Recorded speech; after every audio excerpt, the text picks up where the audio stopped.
Chapter 101. Lu Sen didn't have time to explain. He took out the flying armor from his backpack, put it on and was ready to take off. Ginny, who was confused, saw that Lu Sen looked nervous and grabbed his arm. It's Ron and the others' voices. What's going on? I don't know. Let me go first, I'll go take a look. No. Take me with you. Time was running out. Lu Sen picked up Ginny in a princess hug, and then controlled the flying armor to fly into the sky. Ginny felt a little embarrassed in Lu Sen's arms, but after flying high into the sky, she stopped moving and hugged his neck obediently. As they approached the burrow, Ginny gasped. Ah! What's going on? What happened to my family? Lu Sen was also surprised. Because the burrow was tilted. The entire burrow is now tilted like the Leaning Tower of Pisa, and half of the first floor is sunk into the ground. After Lu Sen landed, he quickly put Ginny down and ran straight to the warehouse. Percy stood in the yard in panic in his pajamas. When he saw Lu Sen and the others coming back, he asked in confusion, "What happened?" "I was reading in the house, and suddenly the house tilted." Ginny ignored the other party and followed Lu Sen anxiously. Her intuition told her that this matter was definitely related to her twin brother. Lu Sen rushed into the warehouse and lifted up an upside-down wheelbarrow, revealing a downward slanting passage inside. "You wait for me up there." After saying that, Lu Sen waved his wand and threw out a floating lighting ball. After running down the winding stairs for more than 10 meters, a huge space appeared at the end. Several more lighting balls were released, and the situation in the basement appeared before their eyes. Lu Sen frowned immediately. This place was about the size of a basketball court. But his design was not drawn like this. After taking a closer look, Lu Sen became even more annoyed, because he had repeatedly stressed that the number, position, and thickness of the columns must be strictly in accordance with the drawings. But after a few glances, he found that there were only a few pillars here. Ginny's exclamation came from behind Lu Sen, when was this place dug? It's so big. Where are Fred and the others?" Percy followed and said angrily, "It must be the twins' doing. The house has been dug down. When Mom and Dad come back, they will skin them alive." Lu Sen looked helplessly at the two people who followed him, knowing that it was too late to persuade them, so he stopped caring about it. The most urgent thing was to find the person first. After sensing the fluctuation of magic in one direction, Lu Sen hurried over and finally found some clues beside an obviously collapsed pile of earth. Wingardium Leviosa. Lu Sen waved his wand violently, and a chain of lightning shot out from it. The situation here is not optimistic. Ron and the twins are still trapped under the dirt pile. Lu Sen added the magic skills he learned while cooking and cast a large-scale levitation spell. The magic swept across like an electric net. Wherever it passed, the soil suddenly shook and floated up against gravity. There was a sudden movement from the mountain that was the focus of attention, and 3 large balls appeared from the floating pile of earth. "Ron! Fred, George! How are you 3 idiots?" After saying that, Lu Sen waved his magic wand lightly and pulled 3 large balls to his front. These were protective suits that had been activated into balls. Without the pressure and danger, the protective suits were automatically retracted and the 3 dusty guys were released. "Wow! I'm saved. Luckily you came quickly. Although this dress can save my life, it is really uncomfortable." Lu Sen glared at the 3 mud monkeys fiercely. "Where are the reinforcement guns? Hurry up, this place is going to collapse." The 3 Weasleys looked at each other and pointed to where they were just now. "Probably under the mound. I did not see it. It may have been crushed." Lu Sen had a dark face, knowing that it was useless to ask. At this time, there was another shaking above their heads, and several people's faces changed. "Run! Hurry up! Wingardium Leviosa!" The twins shook their heads. The older brothers should be the ones to take care of the back. Percy was also very responsible. He quickly cast a few levitation spells and shouted, "Run! Leave me alone!" Lu Sen shook his head, "You talk as if you died a heroic death." "Okay. I can handle it. Stop talking nonsense." As he said that, he cast another large-scale floating spell. After a brilliant chain of lightning, the speed of the landslide suddenly slowed down. The twins and Percy looked at each other and made a quick decision, "Then be careful. Don't get pinned down." After they finished talking, they stopped refusing and ran towards the stairs, protecting their sister. Ginny turned around and shouted, "Liason! What are you going to do?" Lu Sen, holding up his magic wand to support the soil above his head, smiled confidently, "I'll catch up. You guys run." Ginny looked back every few steps as she was dragged away, biting her lip as she disappeared down the stairs. Lu Sen took a deep breath, controlled the large-scale levitation spell, and took out a spare wand. Transform quickly. The pile of earth that was hit quickly twisted and deformed, and a giant monster made of mud stood up from it. The giant monster opened his arms and lifted the ceiling above his head with all his strength. The pressure from Lu Sen's floating spell suddenly decreased. But before he could be happy for a few seconds, the roof suddenly collapsed and deformed. The entire basement began to shrink. The giant was immediately pressed to his knees by the heavy soil. His head made of mud began to deform and crack. Seeing that the situation was not good, Lu Sen ran towards the stairs, but he was soon dumbfounded. The stairs had disappeared and the entire passage was filled with mud. Could it be possible that I could be buried here? Impossible. Absolutely impossible. The collapse behind him was unstoppable, and Lu Sen's position was about to be buried. Transform quickly. The soil under my feet surged and instantly turned into a big refrigerator. Lu Sen dodged and hid inside and closed the door. The next second, the overturned soil pressed up with great force, and the refrigerator instantly made a creaking sound as if it could not bear the weight. "You're wrong. Just turn it into a safe or a bronze coffin. It's definitely sturdy." The refrigerator kept twisting and compressing, like a flattened can, and the space inside was getting smaller and smaller. "Show me the way." Lu Sen waved his wand, identified the direction, raised his hand decisively and shouted, "Fluorescent flash." At the same time, the 5 Weasleys on the ground were anxiously staring at the collapsed entrance, hoping that Lu Sen could rush out of the mud. But what broke their hearts was that not only did the passage collapse completely, but even the burrow was slowly sinking. Ginny's eyes were wet and she covered her mouth, trying not to cry out loud. She couldn't believe what she saw. If the burial ground was destroyed, it could be rebuilt, but what if Lu Sr.? What should she do? But at this moment, several people turned their heads and looked behind them, where a terrifying magical wave suddenly appeared. The location is right in the direction of the garden, under a little fat pig. The little fat pig that just ran out of the pigsty was at the peak of its life, happily gnawing on the peonies in the garden. The next second, a beam of lightning and fire as thick as a water tank blew it away. A figure flew up from the ground, with a bright red cloak fluttering in the wind. He did not rush to land on the ground, but hovered in the air to bask in the sunlight, and looked down at the people who were worried about him with an unfathomable smile. But the next second, ouch! Who hit me with a pig? Chapter 102. The sun was setting. The Weasley twins, Ginny and Ron, sat around the campfire. Lu Sen waved his wand and used the knife and fork to cut the golden roasted pork into slices, which he then served to their plates. They were eating a whole roasted pig. The little fat pig that was unfortunately blown away by the Lei Yan lightsaber was at the peak of its life the previous second. It escaped from the pig pen and munched on peonies. Then the next second it was baked to 8% done. Although it hit the culprit Lu Sen when it fell, it could not change its fate of becoming a delicacy. Lu Sen ate a few pieces by himself, but the Weasleys were in a bad mood, and their good family was gone. "All right, comrades. Look on the bright side, the burrow is still intact, isn't it?" The reason why Lu Sen said this is because the burrow is indeed intact, but it is all underground. Now the only parts exposed are Ron's room and the attic where the zombies live. The 5 floors above ground have now become 1 floor above ground and 4 floors underground. After the collapse, several people entered the burrow from Ron's room and cleaned up the infiltrated soil. After repairing the damaged parts, weak points such as doors and windows were reinforced.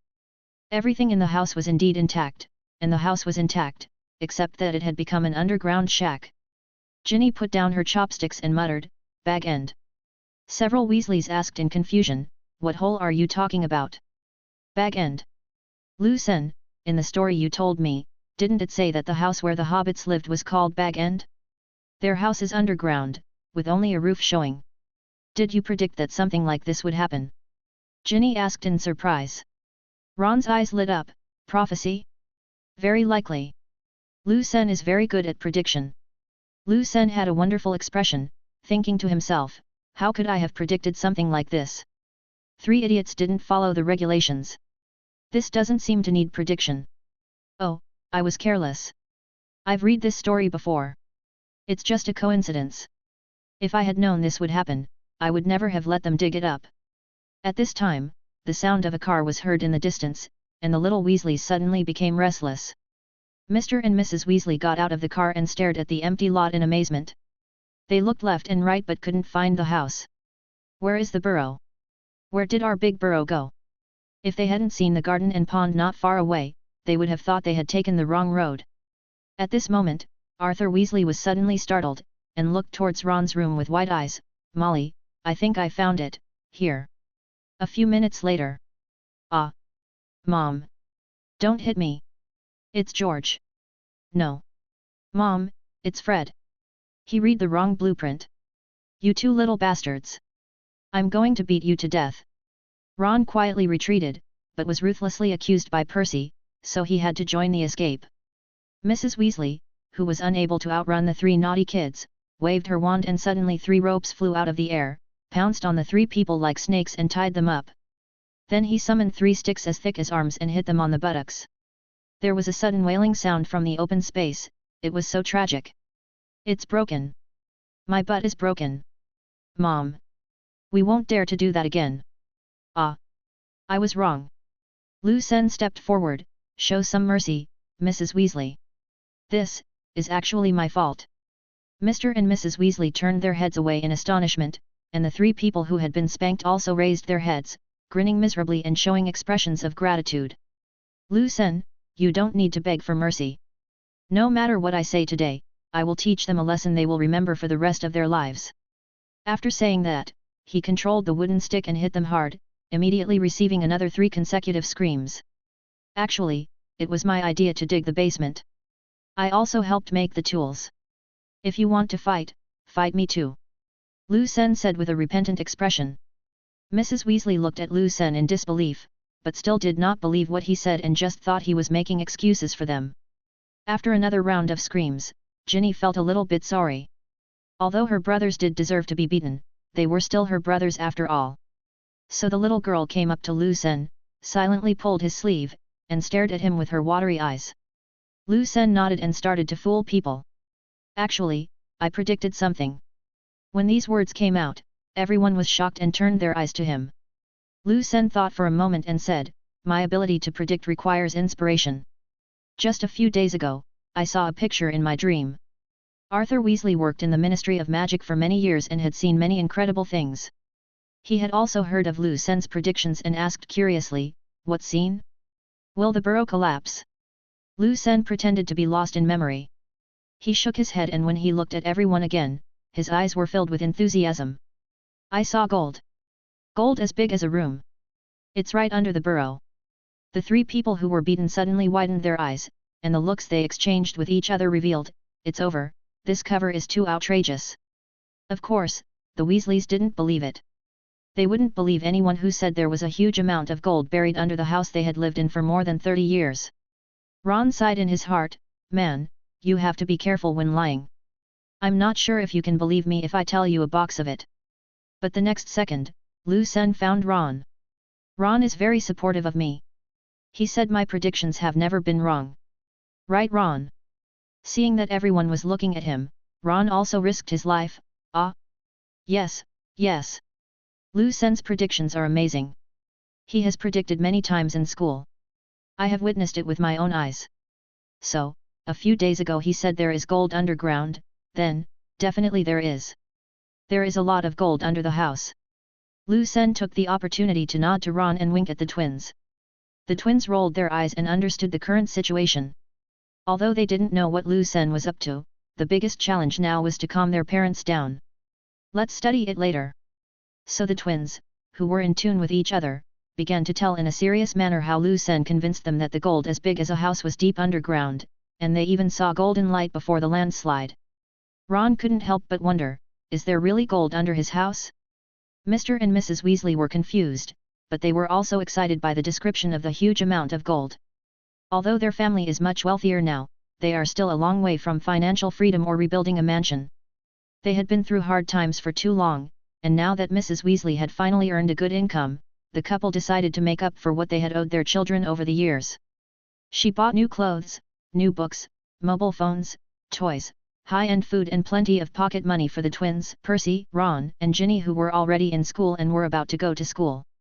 There was still not much surplus from the money earned, and the family's wealth was no match for other pure-blood families. If there really is a piece of gold as big as a room buried under your house, then the vault at home will be full. Who dares to say that the Weasley family is poor in the future? The couple had dreams of a better life, and although they were still skeptical about the gold, they finally spared the 3 people who were sticking their butts up. But the 3 Weasleys were muttering in their hearts, "Gold. Where can we get gold? Gold as big as a house." Chapter 103. In Lu Sen's opinion, gold was not a problem at all. At the end of the semester, he used the magic stone to fill the 4 bedrooms, 2 living rooms, 1 kitchen, 2 bathrooms, and backpack space in the door with gold. Some time ago, Lu Sen took out a small portion of it and exchanged it for a few £100 million in gold galleons, and then left a study of gold for fun. There is a golden house in the book, and the rest was placed in Gringotts. So Lu Sen's lie that there was gold under the burrow was not difficult to solve, as there was plenty of space inside the door. The problem is how to convince Mr. and Mrs. Weasley. If he piled up the shiny, uniform-sized gold bars in the dirt, it would surely arouse their suspicion. So Lu Sen quietly pulled the twins and Ron aside and told them the plan. "You're crazy. How much money would that be?" "No, no," Ron said in shock. The Weasley twins also put away their playful expressions and patted Lu Sen seriously. "Hey man, we know you are rich, but we can't accept so much gold from you." "That's right, Lu Sen. You don't think you can get us to sell our sister to you by using gold?" "Haha. Just kidding. We appreciate your kindness. Don't worry, Mom won't do anything to us." Lu Sen had expected this. He showed a profiteer's expression and said, "Of course I can't give it to you for free. You all have to sign a contract to sell your bodies to me." Seeing the 3 people looking at him in confusion, Lu Sen continued, "I am very optimistic about the research and development capabilities of the Weasley twins. From now on, the 100 valuable inventions you invent will belong to me. I will deduct the gold money from the profits. With interest. So you should hurry up and invent." The twins were stunned. Fred said, "No way. Don't we have to work for you forever?" "That's right. 100 inventions for a house-sized amount of gold. Are we crazy? You are dreaming. I am talking about the size of the house. And that is just a description. Do you know how valuable gold is? I will give you half a cubic meter." The 3 of them looked at each other in bewilderment. They knew that gold was valuable, but how much was it worth? That was unclear. "So, are you going to sign or not?" Lu Sen asked, rubbing his hands. The twins looked at each other, pulled Ron aside and muttered, "Half a cubic meter? That's not much, right?" "Signed. Signed. What should I sign? I don't know how to invent something," Ron said embarrassedly. Lu Sen touched his chin and thought, "This is a bit difficult. How should I fool him? Hee. If it's you, you will become a Quidditch star in the future. Your exclusive agency rights will be mine. I want the biggest share of the advertising fees," Lu Sen said with an expression of success. "Really? I could be a Quidditch star. Which team? The Chudley Cannons? What position would I play? Beater or chaser?" Lu Sen patted his shoulder and said mysteriously, "I can't reveal too much." "You know Ron." Ron completely ignored the agency rights and advertising commissions. He was completely immersed in the fantasy of becoming a Quidditch star. After dealing with the 3 people, Lu Sen told the Weasleys and others the prepared speech. "The location of the gold is near where we dug before. Let's make a few more digging guns and reinforcement guns and then we can dig slowly." But the excited Weasleys immediately rubbed their hands, saying that the rough work could be left to the adults. The children could just watch from the side. No one could persuade them.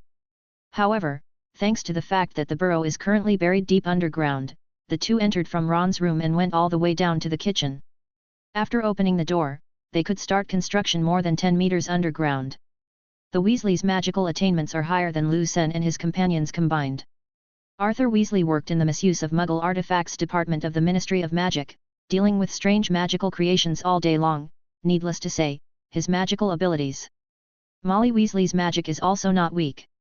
Don't think that she is average just because she deals with needles, thread, fabrics, pots and pans all day long. In the original book, she is a fierce person who singled out Bellatrix Lestrange, who is Voldemort's capable general. The craziest Death Eater. Mrs. Weasley beat the opponent into ashes in just a few moves. The two were very active under the temptation of gold, and cooperated tacitly, one digging the soil and the other cleaning it. Floating, reinforcing, hardening, deforming, all kinds of spells were at their fingertips. In just a short while, they cleared out a fairly large space in the soil outside the kitchen of the burrow. However, after working all night, the couple didn't see a single piece of gold. However, Lu Sen was sharp-eyed and saw the modified gun buried deep in the soil. Fortunately, he was quick and destroyed it in an instant. The two found nothing, but they were not discouraged and decided to take a rest and continue tomorrow. If gold really existed, could it have long legs and run away? The family returned to their rooms to sleep. Arthur Weasley cast magic on the windows of every room, through which you can see meadows, hills, the moon, clouds, stars, just like the real thing. The Ministry of Magic is underground, and he is familiar with the magic on the fake windows. You can change it if you want. There are all kinds of scenery. If you don't think about it, it's no different from the original. Except for Ron's room, his place has become the first floor, and outside the window are chickens walking and goblins roaming at night. The next day, the Weasleys started digging again before dawn, but still returned with no success. After they went to work, Lu Sen left Ron to play with Ginny, and took the Weasley twins to the underground. The Weasleys had dug out an intricate corridor here, but they were cautious enough to use permanent transfiguration to create many stone beams, thus ensuring the safety of the corridor. After reaching the end of the corridor, Lu Sen took out his door. "Let's go together?" Lu Sen asked after stepping in. The twins nodded happily and followed Lu Sen into the interior. They had been here many times, but this was their first time since the holiday. Lu Sen led them to the closed study room, took off the small sign that said "Under Maintenance" and said, "Don't get too excited next." Then he opened the door while the two people looked at him in confusion. Hiss! Hiss! They both gasped at the same time, contributing to the fight against the greenhouse effect. The study was filled with gold. Neatly stacked gold nuggets stretched from the ground to the ceiling. The moment the door opened, the unique golden light shone out, shining on the twins' faces, but it hit their hearts like a heavy hammer. Gold! All gold! The golden light makes people's eyes blurry. Fred patted George beside him stupidly. "Brother, pinch me." George was stunned for a second, then pinched himself. "Well, it's not a dream." Lu Sen took out the thunder wand and used the levitation spell to transport a small pile of gold nuggets in batches. "Ah, this. That is all." Looking at the neatly stacked gold bars, the twins couldn't help but ask. It's not that they are greedy, but there is no harm without comparison. Lu Sen still has so many in his study. But the volume of the pile in front of him is about the same as 2 large suitcases. Lu Sen looked at the two of them with a meaningful look. "How much do you think this gold is worth?" The two brothers looked at each other. 5,000 gold galleons. "I think at least 8,000 gold galleons." Lu Sen shook his head. "This is half a cubic meter of pure gold, almost 10 tons. The two of them widened their eyes. Although they were not used to the unit of ton, they had a rough idea of what weight it meant.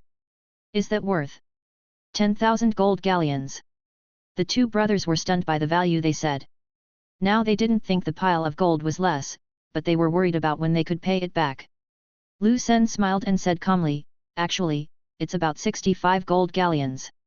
With 2 snaps, the two of them sat directly on the ground. 10 minutes later, the two brothers supported each other and followed Lu Sen. Transform quickly. A chain of lightning struck down, and suddenly a dense swarm of little ants emerged on the ground. The gold in the brothers' eyes faded away immediately, and they said in horror, "Why did you create so many ants? Wow! That's too many. How did you change?" "Of course I learned it from Mrs. Weasley. Weren't you all there when she taught me?" The two brothers were indifferent and speechless. "They taught you how to cook and wash dishes. What did you learn?" "I saw a huge army of ants lined up neatly, and under Lu Sen's command, they formed N and B." Lu Sen nodded with satisfaction, and at a command, the ants began to dig holes in the ground. The ants were incredibly efficient and in a short while they all burrowed into the soil. After waiting for 2 minutes, the ants came out. Lu Sen waved his wand lightly, lifted the transformation magic, and the diligent little ants instantly turned into dust. Looking at the small holes left by the ants, the Weasley twins were completely confused and didn't understand what Lu Sen was doing. "You two are responsible for the levitation spell, making all the gold float." The twins took out their wands and began to cast a spell, and then they truly understood how heavy 10 tons was.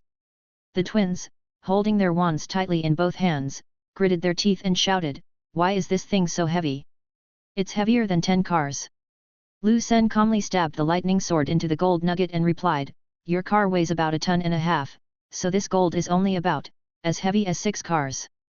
Seeing that the two were struggling, Lu Sen took out a pair of chopsticks and while maintaining the thunder flame lightning sword with his right hand, he cast a floating spell with his left hand to help share the pressure between the two. Under the terrifying high temperature of the thunder flame light sword, the gold was quickly melted into golden water that emitted a bright yellow light. The horrible heat wave hit us in the face, turning the small space into an oven. Lu Sen quickly cast a large water film to isolate the heat. Then the three of them worked together to pour the boiling hot gold water into the ant nest. Soon after the Weasleys started digging again at night, they finally discovered the hidden gold underground. After digging it up, the Weasleys were shocked to find that the piece of gold was actually as big as the house. It just has an irregular shape and is covered with potholes and gravel. Lu Sen said confidently, "Congratulations! This is a naturally formed piece of high-quality gold rough stone. In my hometown of China, this is called negative gold." Surrounded by happiness, the Weasleys immediately fell into a sea of joy. But no one knew what the twins and Ron were thinking. Chapter 104. When the gold was dug out, Lu Sen immediately cleaned up many of the burn marks.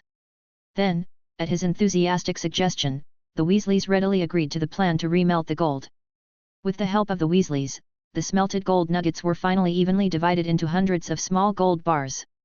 At this point, all traces of Lu Sen's intervention have been wiped out. After the Weasleys exchanged the gold for gold galleons, their vault was suddenly filled to the brim. The goblins even suggested that they upgrade to a higher level vault in case they couldn't close the vault door. The happy Mrs. Weasley took a day off and spent the whole day at home smiling from ear to ear. She looked at the Weasley twins and Ron with unusual affection.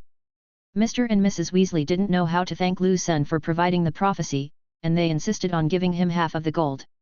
He also said that if Lu Sen had not predicted about gold, they would not be able to find the wealth buried deep underground even if they lived here for 100 years.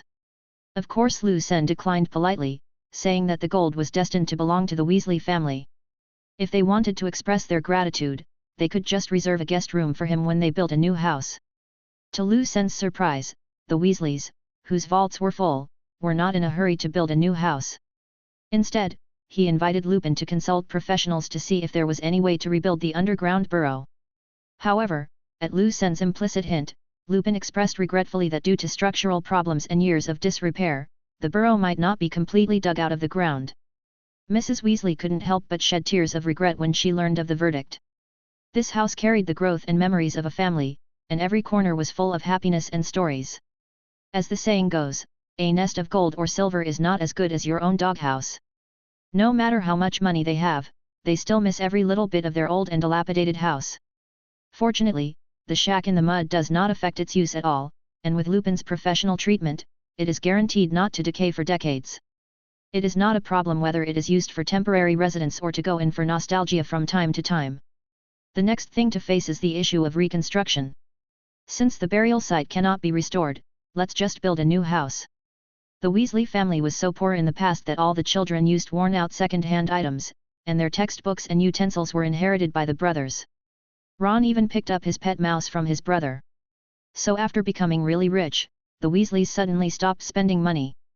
Lupin personally accompanied them to choose the house type. There were classical, modern, luxurious, simple styles. The variety of houses made the whole family dazzled. Finally, Lu Sen helped with the design and impressed Ginny, and then the construction plan was finalized. A few days later, more than a dozen modified heavy trucks stopped next to the burrow. Lupin personally brought more than a dozen technical backbones to operate the system. In order to protect the burrow, they simply dug up all the underground. Now the location of the burrow has become a huge sinkhole. The 10-meter-long surrounding area of the burrow has been dug into an open-air cliff. Then a circle of small holes were dug again at the bottom of the cliff, and a kind of magically transformed seeds were buried in them. A moment later, dark grey vines broke out of the ground, each as thick as an arm. Their growth rate was astonishing.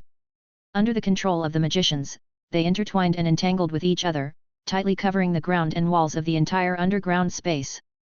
The magic vines rooted in the soil not only stabilized the soil on the four walls, but also separated a part of them to climb upwards, and finally merged in mid-air, outlining a regular and beautiful dome frame. After it took shape, the spells chanted by the magicians began to change.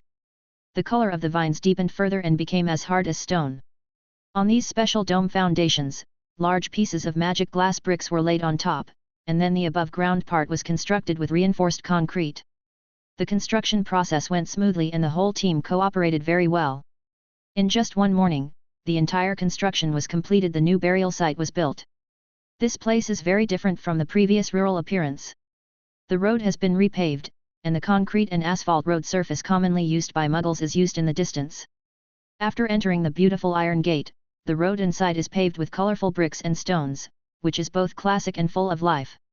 The original pond was renovated, the emerald green water and frogs were moved elsewhere, and the water became clean, clear and transparent.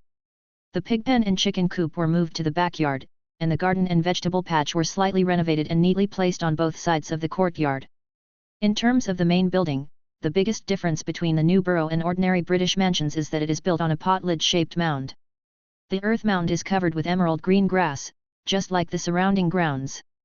If you look closely, you'll find windows and a beautiful round door on top. It actually looks like a larger version of Bag End, the home of the hobbits in the Lord of the Rings. The stairs provide direct access to the mansion above Bag End, which is spacious and elegant inside, with a reasonable layout and complete facilities. The first floor is a shared space including the living room, dining room, kitchen, and library, while the 4 floors above are bedrooms and guest rooms, each with its own bathroom. There is plenty of room for each of the Weasleys. In addition, there are activity rooms, chess and card rooms, screening rooms, and fitness rooms. The new borough even thoughtfully installed a small elevator. Of course, it was powered by magic. Take the elevator down and you will come to a huge underground space. The borough was preserved intact below, having simply moved from above ground to underground. Standing outside the borough and looking up, you will be surprised to find that it does not feel dark at all, but is full of mystery and grandeur. The semicircular dome above was cast with a special magic, allowing sunlight to shine in smoothly through the windows of Bag End and the floor of the first floor. The pond diagonally above was also cast with magic. Not only did the rippling waves reflect the rainbow-like light, but the water was also let into the underground space by clever reciprocating magic, forming a beautiful waterfall flowing down.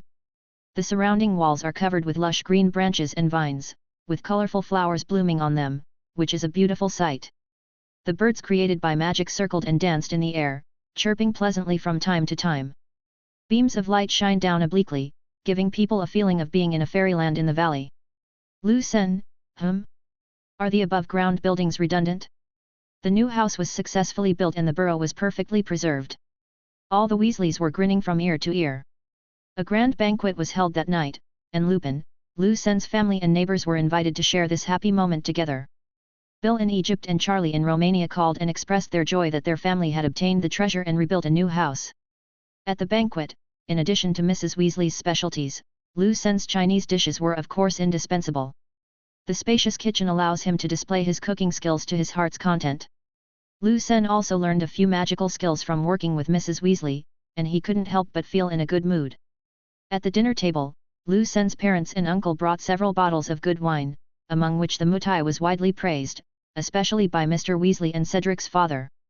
Both of them liked this strong liquor very much and drank it with great enjoyment. Among the invited neighbors were Luna and her daughter. It was the first time Lu Sen met them. He had to say that they did have unique temperaments. Luna's father, Xenophilius, was the editor-in-chief of the Quibbler.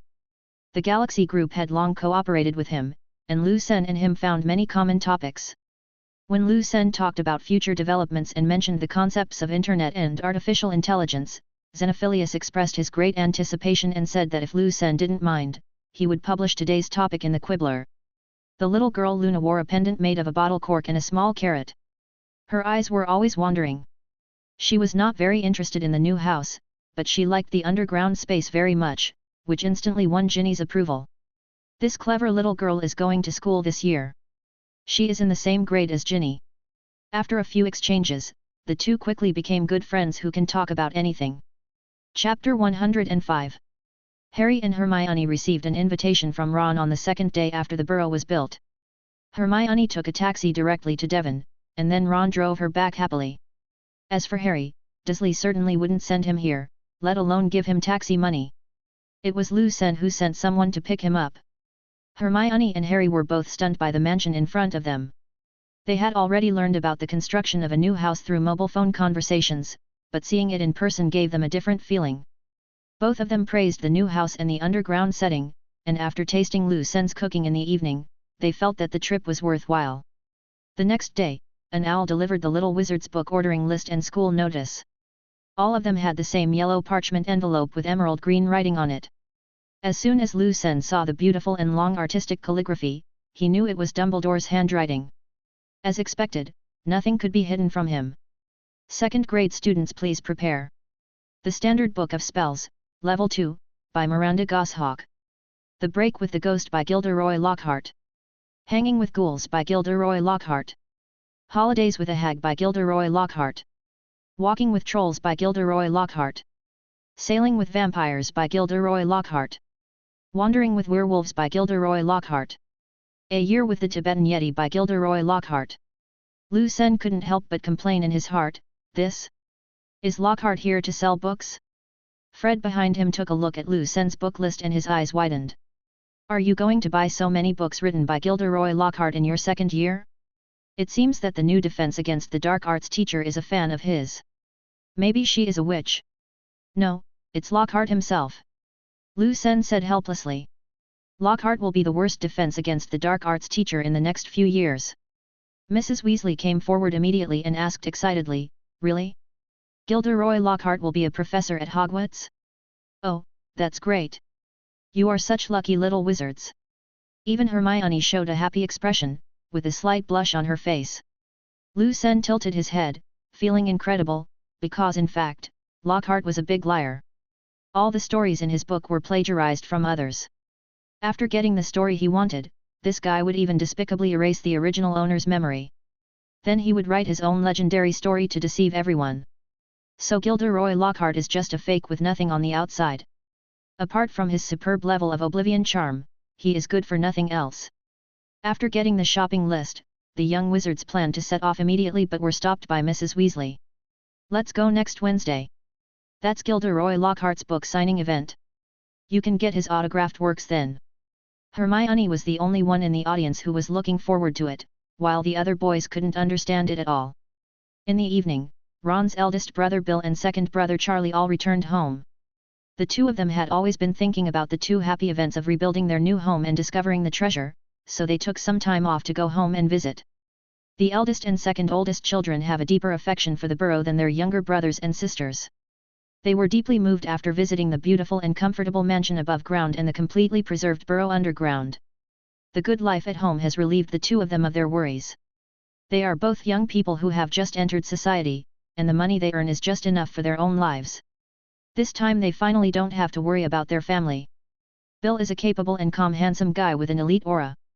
He was always a top student in school, and later successfully became a supervisor and the president of the student union. Percy has always taken him as a role model. Currently, Bill works as a curse breaker in Gringotts in Egypt. Without extremely high magical talent and solid magical knowledge, you can't do this job. Charlie is a very solid man who looks honest and straightforward. He is also a legend in school. Not only is he an excellent student, but he is also the captain of the Quidditch team. Because he plays Quidditch very well, the professional team took the initiative to sign him. As long as he agrees, he will become a Quidditch star immediately after graduation. But he did something even cooler, raising dragons in Romania. During dinner, the twins were whispering in their brother's ears from time to time. You didn't need to listen, you could guess the general content just by looking at their eyes and smiles when they looked at Lucien and Ginny. Lucien's hair stood on end the whole time, and he felt nervous about meeting a parent. He couldn't help but mutter in his heart, is it okay for you to talk about your own sister like this? She is only 11 years old. Do you have to be so open? Although I grew up in the open West, my soul is traditional Chinese. After dinner, something happened that made Lucien even more nervous. Bill wanted to see the pit where the gold was dug out. The Weasley twins had strange looks in their eyes, but they couldn't resist the majesty of their eldest brother and took him deep into the underground. The gold excavation site was not deliberately preserved, but at the request of the twins and Lupin and his team built a laboratory deep underground in the burrow when they built the house, which just happened to include that place. Bill's magic skills were quite advanced, and archaeological excavation happened to be his specialty. After a few detection spells, Bill's expression suddenly became interesting. The bad feeling in Lucen's heart became more and more obvious, and the twins also changed their usual playful expressions. They had admired this older brother since they were young. The three of them secretly exchanged glances and saw helplessness and panic in each other's eyes. Bill turned and put his arm around the twins' shoulders. "Do you have anything to say to me?" The twins ignored Lucen's expression and sold each other out sincerely. Bill turned his gaze to Lucen, his expression becoming more formal. "So, give me a reason." "This is a big deal." Lucen wiped the non-existent sweat from his forehead and said boldly, "Do you believe me if I say it's for Ginny?" "I don't believe it." The other party answered very straightforwardly. "Okay, then I'll be honest." Lucen was prepared. He knew that Ginny would not be convinced by her excuse. "Actually, I'm doing this for the Weasley twins to pay back your entire Weasley family." The three Weasleys frowned slightly. "What do you mean? Isn't it for Ginny and our inventive abilities?" "Really? How come it's related to the Weasley family?" The twins asked puzzledly.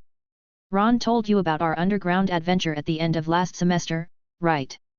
The three of them nodded. Ron had mentioned this in the family chat group, and he also emphasized his heroic image.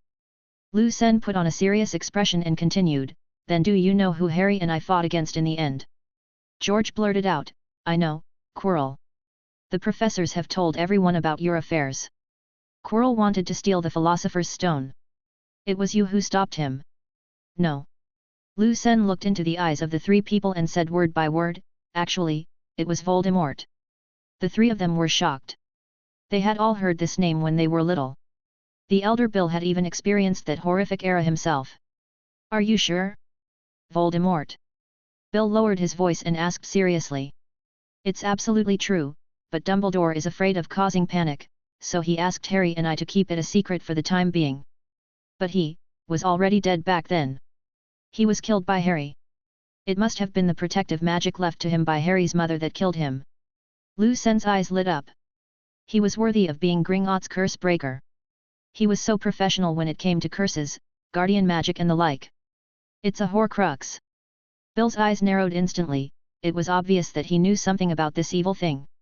The twins didn't understand the situation, but seeing their eldest brother's serious expression, they didn't ask any questions. After a while, Bill asked, "But what does Voldemort's survival have to do with you giving us gold?" "It's so relevant." Lucen looked at the twins and continued, "When we were in school, we created a semi-automatic energy storage magic weapon. It's also called a magic gun. If the Weasley twins hadn't helped me create this thing, I would have been killed by Voldemort. So, the gold includes a thank you to Fred and George." Lucen smiled at the twins. "Actually, we built it together. The inspiration was you. I think you can kill him with the illumination charm. It can kill anything." The twins laughed. But Bill still didn't get a satisfactory answer, so he continued to ask, "What do you mean by it's related to the Weasley family?" Lucen coughed lightly, "I am of Chinese cultivation family bloodline, and I inherited some of my ancestors' gift for prediction. I saw the importance of the Weasley family in the future fight against Voldemort, so I invested in advance." "You're welcome, we are all on the same front, just helping each other." The twins were surprised, and they talked to their eldest brother about Lucen's predictive ability. After being frightened by Voldemort and the future war, Bill was silent for a long time and finally let down his guard against Lucen. Just when Lucen breathed a sigh of relief, Bill smiled and patted him on the shoulder. "You are loyal, courageous, capable, young and rich. I approve of you as my brother-in-law." "Lucen? Ah, all the things I said before were in vain, right?" Chapter 106. It's a rare occasion for the Weasleys to get together, and they all had a great time playing together at the Burrow these past few days. Ever since Bill found out the origin of the gold and learned about Voldemort's information, he and Lucen have become much closer. Lucen was also happy to communicate with this powerful elder brother. The other party had a wealth of knowledge about magic and he could always learn a lot from chatting with him. Charlie is also a talkative person. Ron, who is also obsessed with dragons, hangs around his second brother all day long, asking questions about the dragon farm. When a few people asked Hagrid about the latest situation of the little dragon, they were surprised to learn that the Norwegian ridgeback named Norbert was actually a female. After Charlie and his colleagues discovered this, they changed its name and it is now called Nobeta. The little guy is living well in Romania and has long adapted to life there. He is growing up healthily along with the other little dragons in the reserve. Now he has grown to the size of a car. Bill and Charlie both came back after taking annual leave. A few days of vacation passed in a flash. Early in the morning, after taking a group photo with everyone, they left using the portkayat, a magic item that can quickly teleport to a specific point over a long distance, that they had applied for in advance. Before leaving, Bill gave Lucen a meaningful look and asked the twins to add him to the Weasleys' Fire Dragon chat group. After they left, the Weasleys also took action, because that day happened to be Gilderoy Lockhart's new book signing day. There are 7 members of the Weasley family, plus Lucen, Harry, and Hermione. It is not suitable to drive with so many people. Then Mrs. Weasley said, "Children, let's fly over." After that, the group came to the Burrow Underground. The fireplace here was registered with the Ministry of Magic, and only through it could they reach the other fireplaces. She took down a small flower pot from the fireplace, and inside it was the shiny Flo powder. What should I do?" Harry asked nervously. Mr. Weasley was surprised. He didn't expect that Harry had never used Flo powder. After asking, he learned that Harry had taken the subway to Diagon Alley last year. He immediately became interested and asked questions about the things in the subway station. Hermione, who had also never taken a Flo powder trip, felt a little uneasy. She really wanted to find a book to read some operating instructions. Mrs. Weasley interrupted her husband's curious inquiry and patiently explained to Harry and Hermione, "Just sprinkle the Flo powder in the fireplace and read the address clearly." The Weasley twins demonstrated it to them, and one by one they disappeared in green flames. When it was Harry's turn, Lucen reminded him, "Make sure you pronounce your words clearly. Don't make any mistakes. Hold your arms tight." Ron added, "Don't choke on the coal fumes," Mrs. Weasley said worriedly. But after several people's repeated instructions, Harry didn't remember a single word. After he sprinkled the Flo powder, he immediately choked on the ash and stammered without adjusting his posture, "Yes. Diagon Alley." Lucen immediately held his forehead with his hand.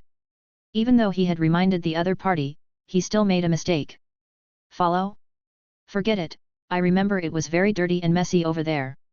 Ron and the others were very worried about Harry, so they quickened their pace and walked into the fireplace one by one to Diagon Alley. Lucen entered the fireplace after Ginny. He could vaguely see Ginny in front of him in the rapidly spinning vortex of flames like a flush toilet. When Lucen walked out of the fireplace in Diagon Alley, he was still in a daze and heard Ginny's pleasant laughter. "Hee hee. I knew you'd get dizzy." Lucen's arm was supported by the little girl. Although he dispelled the dizziness in 2 seconds, he did not break free. Instead, he joked, "Can your thin arms support me? Don't let me fall. Lolyalu. If you're afraid of falling, don't help me. I'll throw you in the alley and sell you. Who wants to buy me? How about I sell you out? There must be a lot of people willing to." "Hey, wait." Lucen looked around and saw that no one was paying attention to this side, so he quickly performed a cleaning move. Ginny's face and clothes that were stained by chimney ash regained their luster, and her naughty princess temperament was revealed again. "It's clean now. I can sell it for a high price." "Ah! I'll beat you to death." Lucen, who was attacked by the pink fist, quickly raised his hands in surrender, and then fired a clean lightning chain at the people who had gathered. Mr. and Mrs. Weasley began to look for Harry anxiously. "What if we lose him? How are we going to explain this to his aunt and uncle?" Lucen advised, "Don't worry, he must be nearby, he won't be lost. I have a feeling that if we find Hagrid, we can find Harry." Everyone had seen the prophecies that Lucen occasionally displayed, so when he said this, everyone felt a little relieved. Lucen joked again, "Harry's uncle and aunt won't care at all. They may even think that Harry's disappearance in the chimney is a great joke." After about 10 minutes, everyone finally saw Hagrid standing out from the crowd. He was so tall.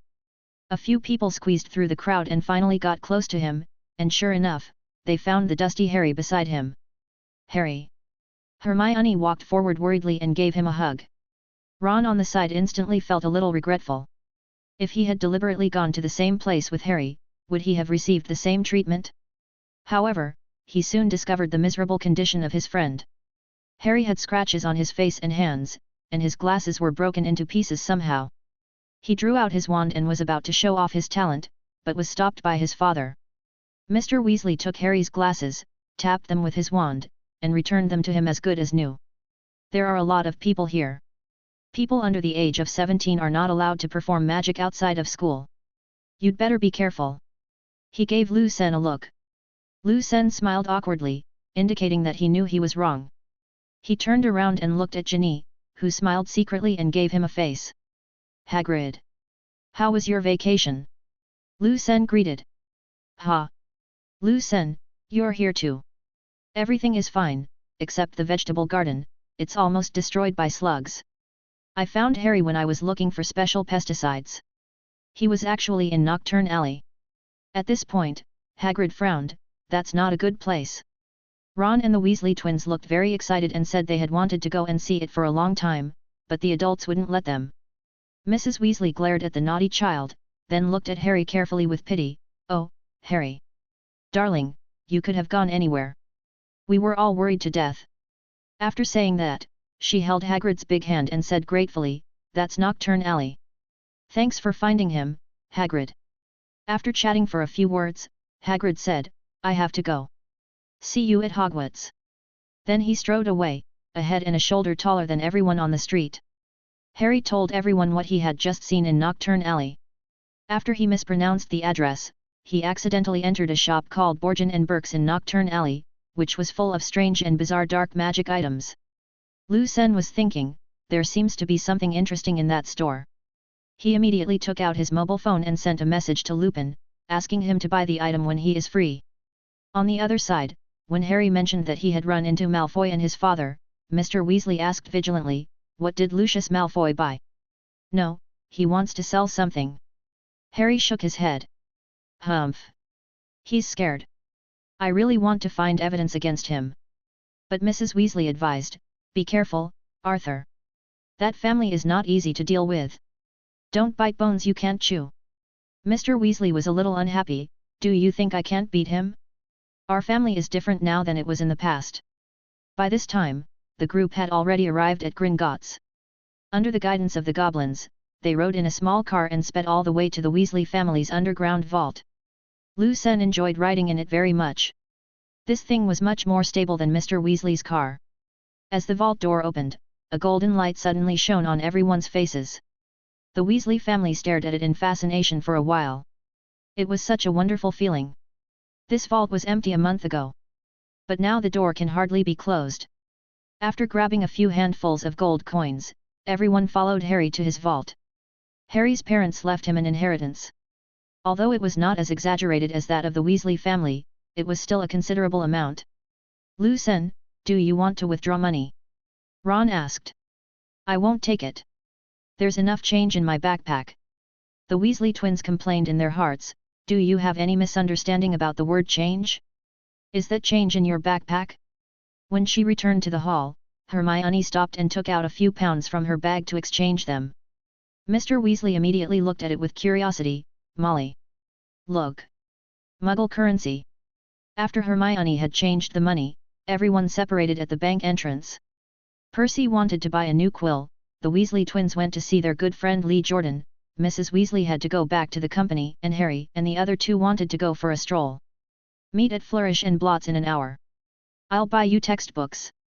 After Mrs. Weasley gave her instructions, everyone left, leaving only Ginny and Lu Sen. Lu Sen, Why are you running so fast?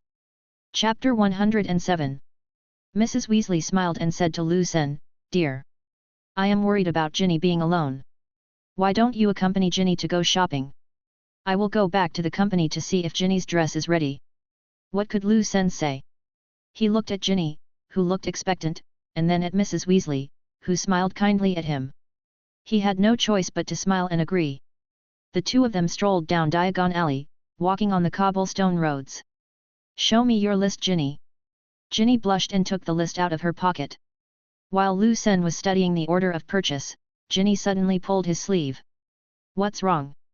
Lu Sen followed the little girl's gaze and saw that it was a little wizard passing by who was eating ice cream. He immediately smiled and said, "Little greedy cat. Let's go buy some ice cream too." Ginny immediately smiled and shouted sweetly, "Great! Brother Lu Sen is the best." When the cute girl called him like this, Lu Sen's heart was immediately touched, and he felt completely embraced by cuteness. When they got to the ice cream shop, Ginny ordered a big strawberry peanut butter ice cream, and Lu Sen ordered mango chocolate cream flavor. The two of them ate while walking, feeling very comfortable. After having the delicious food, the two were no longer nervous, and with the help of the bustling crowd, they gradually relaxed and returned to chatting on the phone. According to Muggle health theories, ice cream is very high in calories and can easily make you fat. Are you afraid? Lolyalu. I'm not afraid. Who are you trying to scare? I'll just eat it. After I'm done, I'll eat yours too. AA. While chasing and playing, the two came to a Quidditch boutique, and Ginny, a Quidditch fan, acted as a commentator and knew everything about it. This is the Nimbus 2001. I've personally test-driven it. It has excellent performance, flexible steering, and 5-star maneuverability.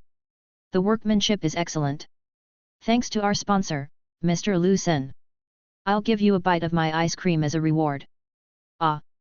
Eat less. It's annoying. Give me a bite of yours. Ah! It's so cold. Well, this is the jersey of the Chudley Cannons, Ron's favorite team. He would be unable to move if he saw this. Look at this. This is a life-size specimen of the golden snidget. It's rare to see a live one nowadays. Lu Sen swallowed the strawberry peanut butter ice cream and looked at the beautiful little bird in the glass cover in front of him with confusion. It looked similar to a hummingbird, but its body was round and its wings were thin and slender. This is very similar to the golden snitch. Fool, because the golden snitch was made according to it. In the 12th century, it was very popular to catch these poor little birds called golden snitch. Starting in 1269, they were put on the court to increase the fun. When they were about to escape from the court, they would be driven back with an expulsion spell. When they were killed, the game would end. Isn't it cruel? Later, the golden snitch became an endangered species, and a wizard named Bowman Wright invented the golden snitch to replace them. And it has been used ever since. Lu Sen touched the little girl's head and praised, "Amazing. I'm the first one to know. Hey! Isn't that awesome? I know everything about Quidditch." Ginny's lips curled up and she smiled particularly brightly. The two met Fred, George, and Lee Jordan at the jumping and playing magic joke shop, and they bought a lot of strange things such as Philippa fireworks and magic fireworks that bloom when they see water. Lu Sen chatted with them for a while, and quietly asked the twins to keep an eye out for things that were worth researching, so that they could start a new round of research at school. In a second-hand shop filled with rusty crucibles, loose telescopes with peeling paint, and old-fashioned cloaks, Ginny spotted her brother Percy with her sharp eyes. He was concentrating on reading an old book that was almost new, How Supervisors Gain Power. From the back you can see the description on the cover, the 10 most suitable industries for supervisors after graduation, especially the last one. Shocking! Do you want to know which industry has the most promising future? You will never guess the second one. Ginny curled her lips. He stayed in the house all holiday. Isn't he just studying these things? It looks so boring. Go away, Percy said gruffly. Ginny made a face, pulled Lu Sen away and whispered, "My third brother Percy is ambitious. He has planned it all. He wants to be the Minister of Magic in the future." Lu Sen took Ginny to buy all the items needed for school with ease, leaving only the last thing, the wand. Ginny didn't want to buy a wand at first, she thought the chopsticks made by Lu Sen were very useful. But Lu Sen advised her to take her first wand seriously, at least there should be a sense of ceremony. You can never go wrong buying your first master wand from Master Ollivander. But, the second, third, fourth, fifth, sixth, seventh, and eighth are up to you. Lu Sen can do it. There's plenty of it. After some selection. You would, the core is, Dragon Nerve, 14 inches long, very tough. This is a very powerful wand. Little girl, your future achievements are immeasurable. Ollivander was a little confused because these words were not said by him. Mr. Lu Sen. Your introduction is very accurate. Very good. But I think you interrupted me, he said to Lu Sen with a smile, his eyes full of joy. Lu Sen chuckled and was about to touch Ginny's head, but she dodged him swiftly. He had to retract his hand in mid-air. I hope you don't mind, Master Ollivander. But I still have a key sentence for you.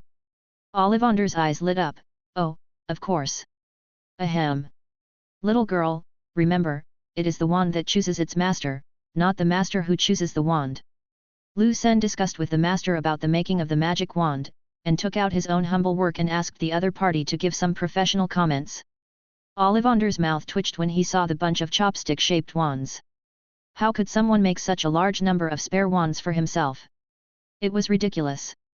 Aren't you afraid that the wands would get upset? However, he was also somewhat relieved. Although Lu Sen's craftsmanship needed to be improved, there were still many aspects that were remarkable. Ollivander checked the Thunderbolt wand again, and was surprised to find that it was more spiritual than before. The unique sealing chain Xiaojin inside made the master marvel. After leaving the wand shop, the two bought some delicious snacks and ate while walking towards Flourish and Blott's bookstore. From a distance, the two were surprised to find that there was a long queue in front of the bookstore. A banner was hung outside the bookstore, Gilderoy Lockhart's autobiography The Magic Me is on sale. Only today from 12:30 to 4:30. Most of those in the queue were witches, and they were all about Mrs. Weasley's age. Lu Sen couldn't help but laugh secretly.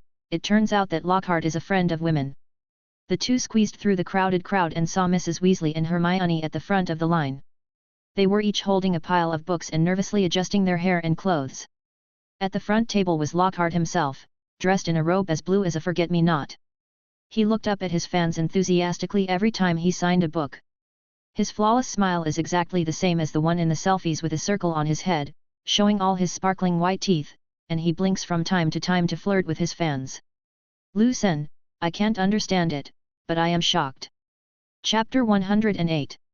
Lu Sen patted Ginny quietly and asked in a low voice, do you think Lockhart is handsome? Ginny rolled her eyes at Lu Sen. Handsome? Much more handsome than you. But her eyes unconsciously drifted towards Lu Sen, and a blush quietly appeared on her face. At this time, a guy with a rude tone squeezed to the front of the crowd and shouted, make way. This is for the Daily Prophet. As he spoke, he used his magic camera to take several close-up photos of Lockhart. Every time he took a photo, a blinding flash of light came out from the top of the camera, and purple choking smoke came out. He kept adjusting the angle and even stepped on Ron's foot, causing Ron to say in dissatisfaction, that's amazing.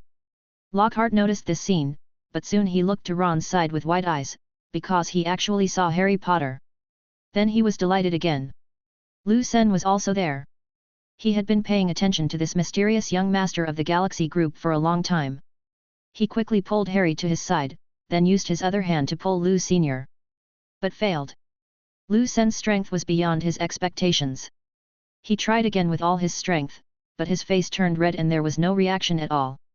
Lu Sen had no good feelings towards this big liar, so he would not let him take advantage of the popularity.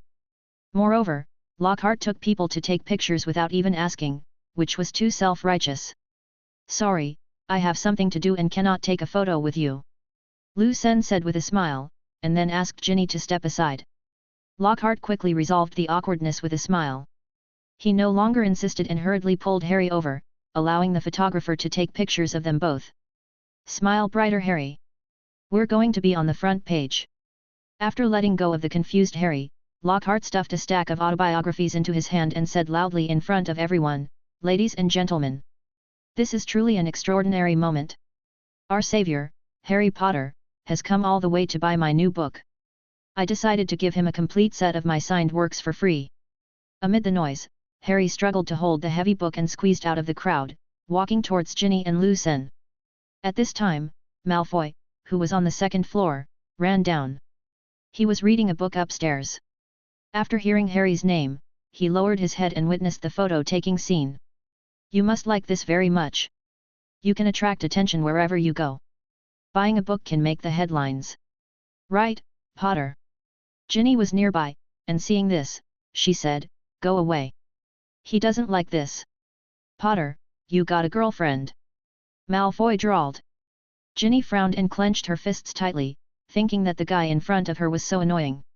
Lu Sen walked out from behind the bookshelf, reached out to stop the angry Ginny, and pulled her behind him. What do you mean, Malfoy? Malfoy was immediately shocked. He said quickly, oh, yes, I'm sorry. I was just kidding. I didn't know she was your girlfriend. I'm leaving now. Lu Sen did not deny it, but just looked at the other person with a teasing look. Ginny, who was standing behind him, blushed when she heard Malfoy say that. She stood there in a daze, her mind going blank. Come on, don't leave in a hurry, I'm looking for you. After saying that, Lu Sen put his arm around Malfoy's shoulders, and regardless of his increasingly paler face, he took him to the depths of the quiet and deserted bookshelf on the second floor. Ron and Hermione were running with a stack of books in their hands and happened to see the scene. Ron hurriedly stuffed the book into his sister's hands and followed worriedly. When Ron approached Lu Sen and Malfoy, he heard their conversation in hushed voices. I can't come up with that much money all at once. I haven't received my pocket money for next semester yet, and I only have less than 10 gold galleons now. Ha!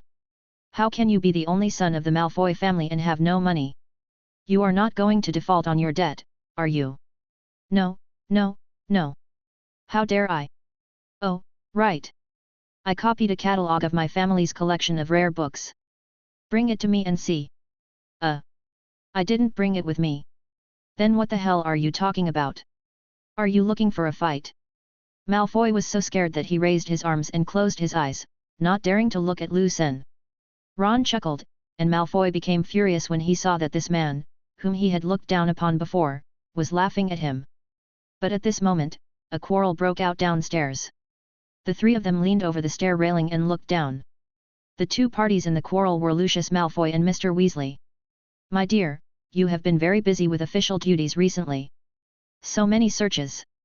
I wonder if they paid you overtime. Don't worry about that. Just take care of yourself, Lucius. Lucius picked up a copy of Walking with Female Ghosts that Ginny was holding.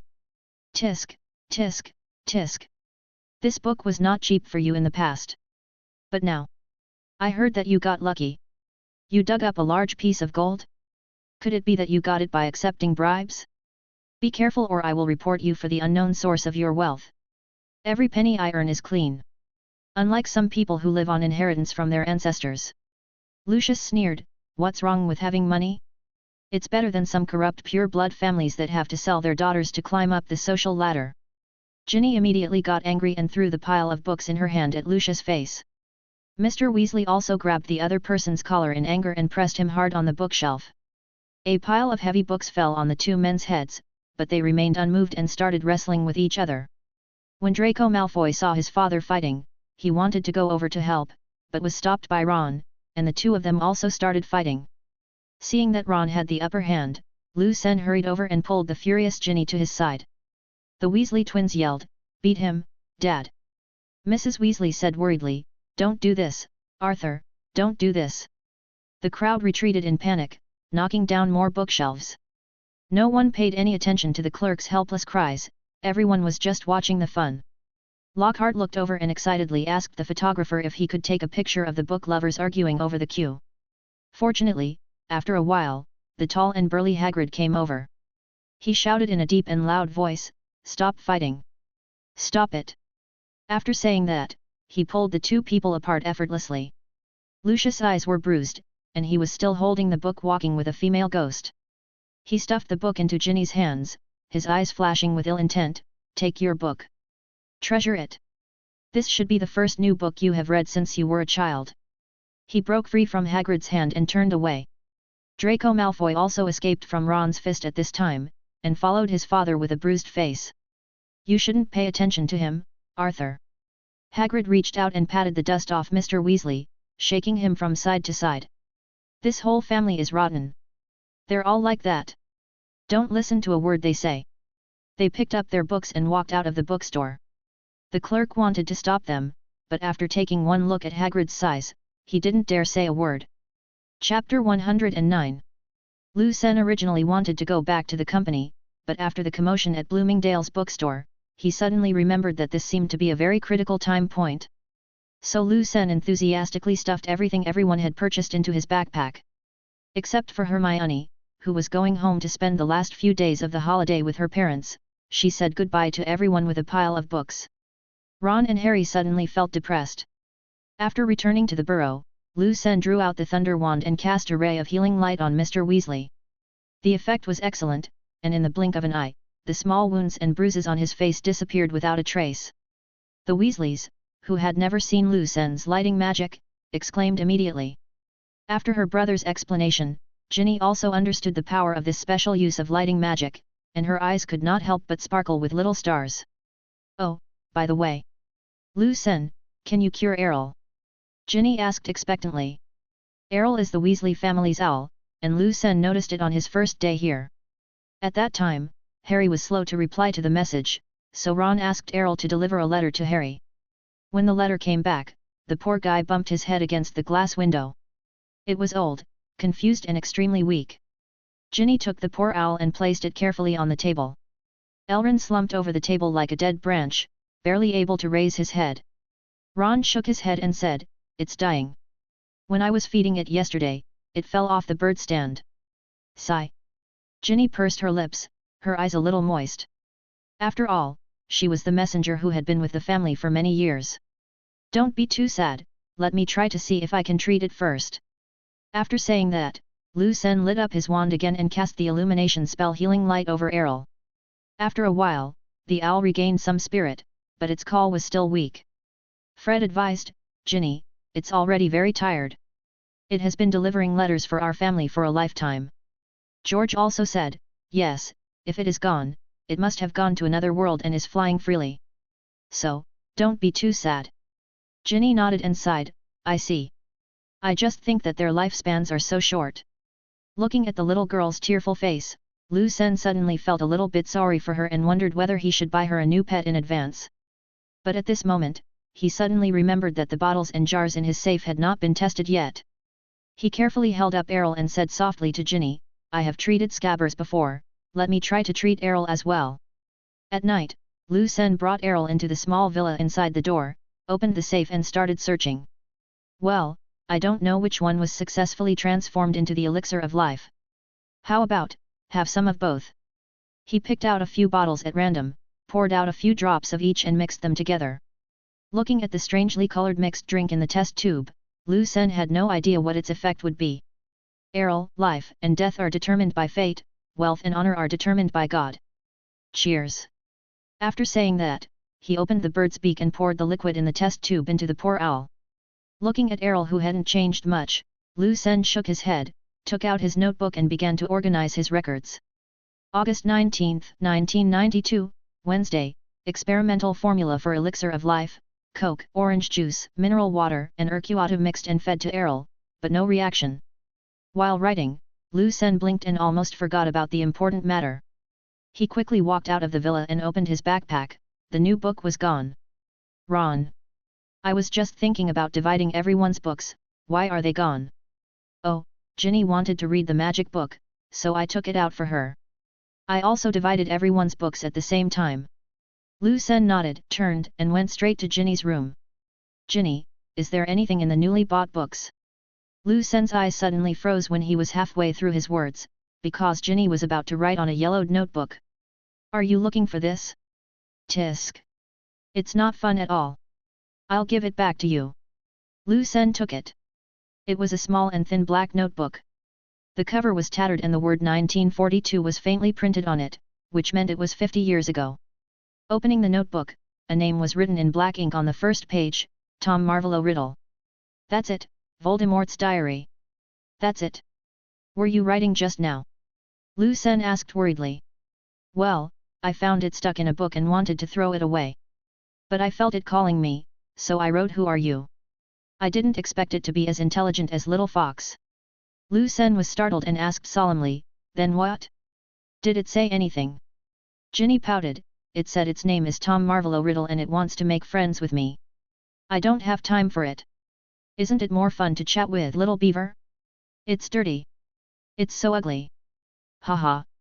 Right, right, right. This notebook is torn, old, and clumsy. How can it compare with Little Fox? That was taught by our Ginny herself." After coaxing Ginny for a few words, Lu Sen left her boudoir and took the notebook back to his room. I flipped back and found that it was blank, without a single word. Only on the back of the cover were printed, Vauxhall Road, London, and the name of a newsagent. It looked quite inconspicuous, just a shabby old diary bought from a Muggle street. But Lu Sen knew how terrible this thing was. When Voldemort was a teenager, he killed his classmates to split his soul and sealed the soul fragments in this diary. It was made into an evil Horcrux. In the original plot, Lucius put the diary among Ginny's old books during the chaos. After Ginny found out, she treated the diary as a good friend with whom she could talk about anything. In the end, she was controlled by the dark power in the diary, opened the Chamber of Secrets, and caused terrible consequences. However, under Lu Sen's butterfly effect, the Weasley family was no longer in financial difficulty, and Ginny lived a life of luxury. She had no interest in this dirty second-hand diary, and with her own net friend and the company of the artificial intelligence little fox who had been raised from scratch, Ginny became much more cheerful and had no desire to talk at all. Therefore, it is impossible for the diary to corrode Ginny's mind step by step as it originally did. Lu Sen thought for a moment, then smiled kindly, eerily, slowly opened his diary, and wrote. Lu Sen, hello, my name is Draco. Draco Malfoy. Soon, the line of words seemed to seep into the notebook and disappeared in the blink of an eye, and then new words appeared on the notebook. Notebook, I thought you were scared of me. Lu Sen, how come? A notebook that can write and think by itself, that's cool. Notebook, thank you. You can tell me any problems you encounter in the future. I will give you advice. Help you keep secrets. Help you solve your problems. We can become friends who can talk about anything. Lu Sen sneered and thought to himself, I don't believe you. You are such a bad old note-taker. Then he continued writing calmly. Really? That's great. I have some academic questions but I don't know who to talk to. Notebook, ha ha ha ha. Just ask. I can help you answer. Lu Sen rubbed his hands and smiled, I don't know what your level is, let me give you a simple arithmetic problem to test you. Please see the question. A water reservoir has two water inlet pipes A and B and one outlet pipe C. Opening pipe A alone for 6 hours can fill the pool. Open pipe B alone for 8 hours and fill it with water. Opening pipe C alone for 9 hours can drain a full pool of water. If you open A at the same time for 2 hours first, then open C. Q. How many hours does it take to fill the pool after opening the C tube? Notebook. No. Wait a minute, why do you need to drain water while draining it? What's the point? What's the problem? Lu Sen chuckled. This is a classic drainage problem that even Chinese middle school students can solve. But for the magic world, whose logical reasoning ability and math level are generally low, this is a difficult problem to understand. Lu Sen, okay, you solve it first and give me the answer tomorrow. Oh, by the way, my family is very disgusted with magical items with self-awareness. To be on the safe side, let's set a code. Next time I write, Heavenly King covering Earth Tiger, you should reply, Pagoda suppressing River Monster. If our codes don't match, don't talk. Remember? Answer the questions well, I'm leaving. The closed notebook, what a mess. Chapter 110. The next morning, Lu Sen was awakened by the sound of birds singing. He opened his eyes in a daze, only to see a fist-sized bird circling above his head in the air. Where did the bird come from? Didn't I close the window last night? When the bird saw Lu Sen wake up, it happily landed on his head, as if it had used his hair as a bird's nest. Lu Sen picked up the bird, held it in his hand and looked at it, and immediately felt a sense of familiarity. A big head, a flat face, grey feathers, could this be Errol? Lu Sen jumped off the bed with a start and ran to the table in a few steps. The cushion on the table where Errol was lying dying last night was now empty. Errol. The little owl ignored Lu Sen's call, as if it didn't hear it at all. Hiss. No. You must be Errol. He found Ron with the little owl, and Ron fell in love with the little guy at first sight. Wow. So cute. And it looks exactly like Errol did when he was a kid. Where did you get it? Ron tried to pet the bird but was nearly pecked. Lu Sen became even more confused. It seemed like he had lost his memory. When the Weasleys learned that Lu Sen had bought a new owl, they all gathered around with curiosity. Everyone agreed that Lu Sen bought an owl of the same species in order to appease Ginny. Lu Sen didn't explain and just agreed with everyone's speculation. Even in the magic world, it is difficult to restore animals to their cubs. Shrinkage potion and age potion can only change the appearance. Apart from some rare black magic, the only thing that can do this is the Philosopher's Stone. Lu Sen couldn't conduct further experiments at Ron's house, so he had to put the matter aside for the time being and leave it for later study. In the blink of an eye, it is September 9 st and the day to go back to school has arrived. The children started packing their luggage early in the morning. When they were about to leave, they kept running up and down the stairs. Percy said he forgot to bring his supervisor badge, and the twins said they forgot to bring the Fellini fireworks. When Lu Sen was about to follow everyone into the car, suddenly a strange cat head circled down and threw a letter to Lu Sen with his name written on it. Lu Sen pinched it and there seemed to be something hard inside the envelope. Wait a minute. I got a letter. When I opened it, I saw it was written by Dumbledore. Don't tell anyone. I have a good friend who wants to see you. If you agree, hold the spoon tightly at 9:30. He put his eyes into the envelope and found a spoon inside. He was sure that this spoon was the one he had taken from the Hogwarts dining table because there was the school emblem on it. Lu Sen glanced at the time, 9 hours 29 minutes and 48 seconds. Damn! This doesn't even give him time to think. Comrades! I have some urgent matters to attend to. I'm afraid I have to leave first. See you at school. Lu Sen waved to everyone. Oh, by the way. Ron. Remember to be invisible. Be careful. Before he could finish his words, an inexplicable suction force suddenly appeared on the spoon in his hand, and Lu Sen disappeared from the spot in an instant. Ginny screamed and said anxiously, Mom! Why is Lu Sen missing? Mr. Weasley looked puzzled. It looks like a portkey. But, don't worry, kids. Didn't Lu Sen say that he had something urgent to do? Don't you still believe in his ability? As for Lu Sen, he only felt that he was being pulled by a force stronger than the flow of powder, and was being pulled into a long thin noodle while spinning all the way. After the world spun around, he arrived at a deserted alley. Lu Sen took a few seconds to stand firm. After overcoming the dizziness, he stumbled out of the alley and came to a blue stone street. Where is this? Turning his head, he saw a spire in the distance on the road. It was the Eiffel Tower. France. Paris. How did Dumbledore bring me here? After strolling for a while on the busy streets and experiencing the customs and culture of France, Lu Sen took out the letter again, hoping to find some clues. As a result, the short letter had changed.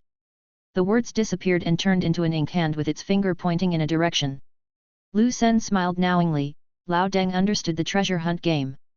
He stopped along the way, looking at the sycamore trees, smelling the tulips, and listening to the charming French accents of passers-by. I have to say, the French really know how to live. Everyone is well dressed, every house is decorated with flowers, and every walk you can see passionate couples showing their love on the street. The romantic index is amazing. Besides, it was still 1992, and France had not yet been occupied by a large number of Mexicans. The gangsters and thieves on the streets were not as rampant as they are in later generations. It was still a good place worth visiting. After reaching the location indicated by the arrow, Lu Sen stopped and stood there in confusion.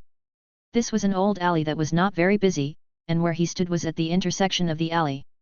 I looked left and right, but found nothing. I felt carefully and didn't hear any magical fluctuations. Lu Sen scratched his head, not knowing where to go next. He took out the letter again and found that there was another change. This time there was an extra sentence on the letter paper. He took the note.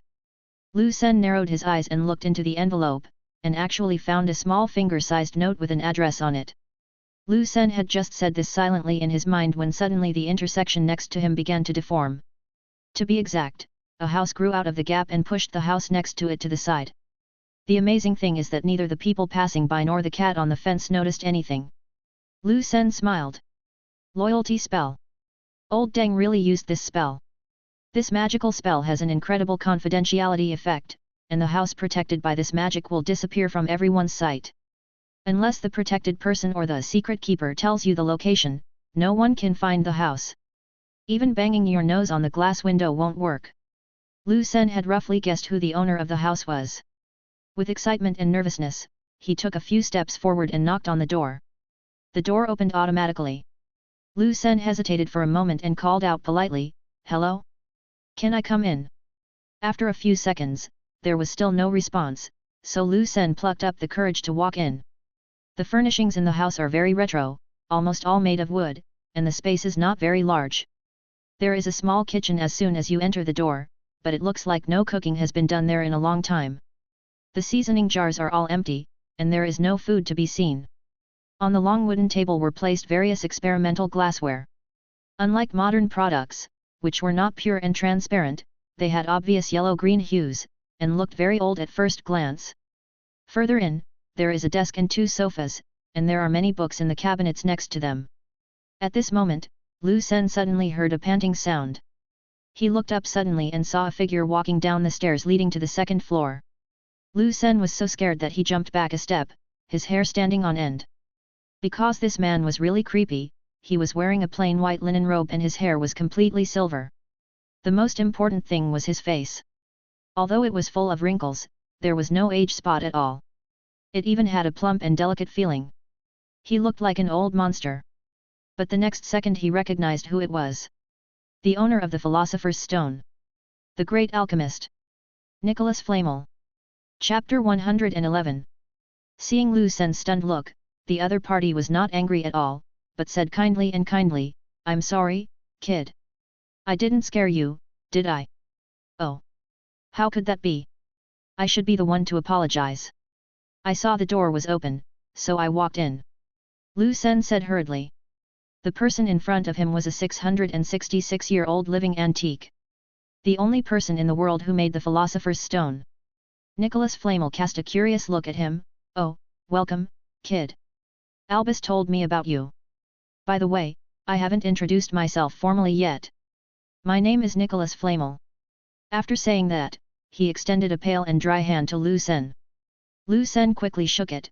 "My name is Lu Sen. It's an honor to meet you." There was a crisp sound, and the other party immediately withdrew his hand in pain. "Ah. Sorry. Did I use too much force?" But Lu Sen was very sure that he didn't use any force at all. Nicholas Flamel didn't care, as if he was used to it. He walked steadily to the sofa and slowly sat on it.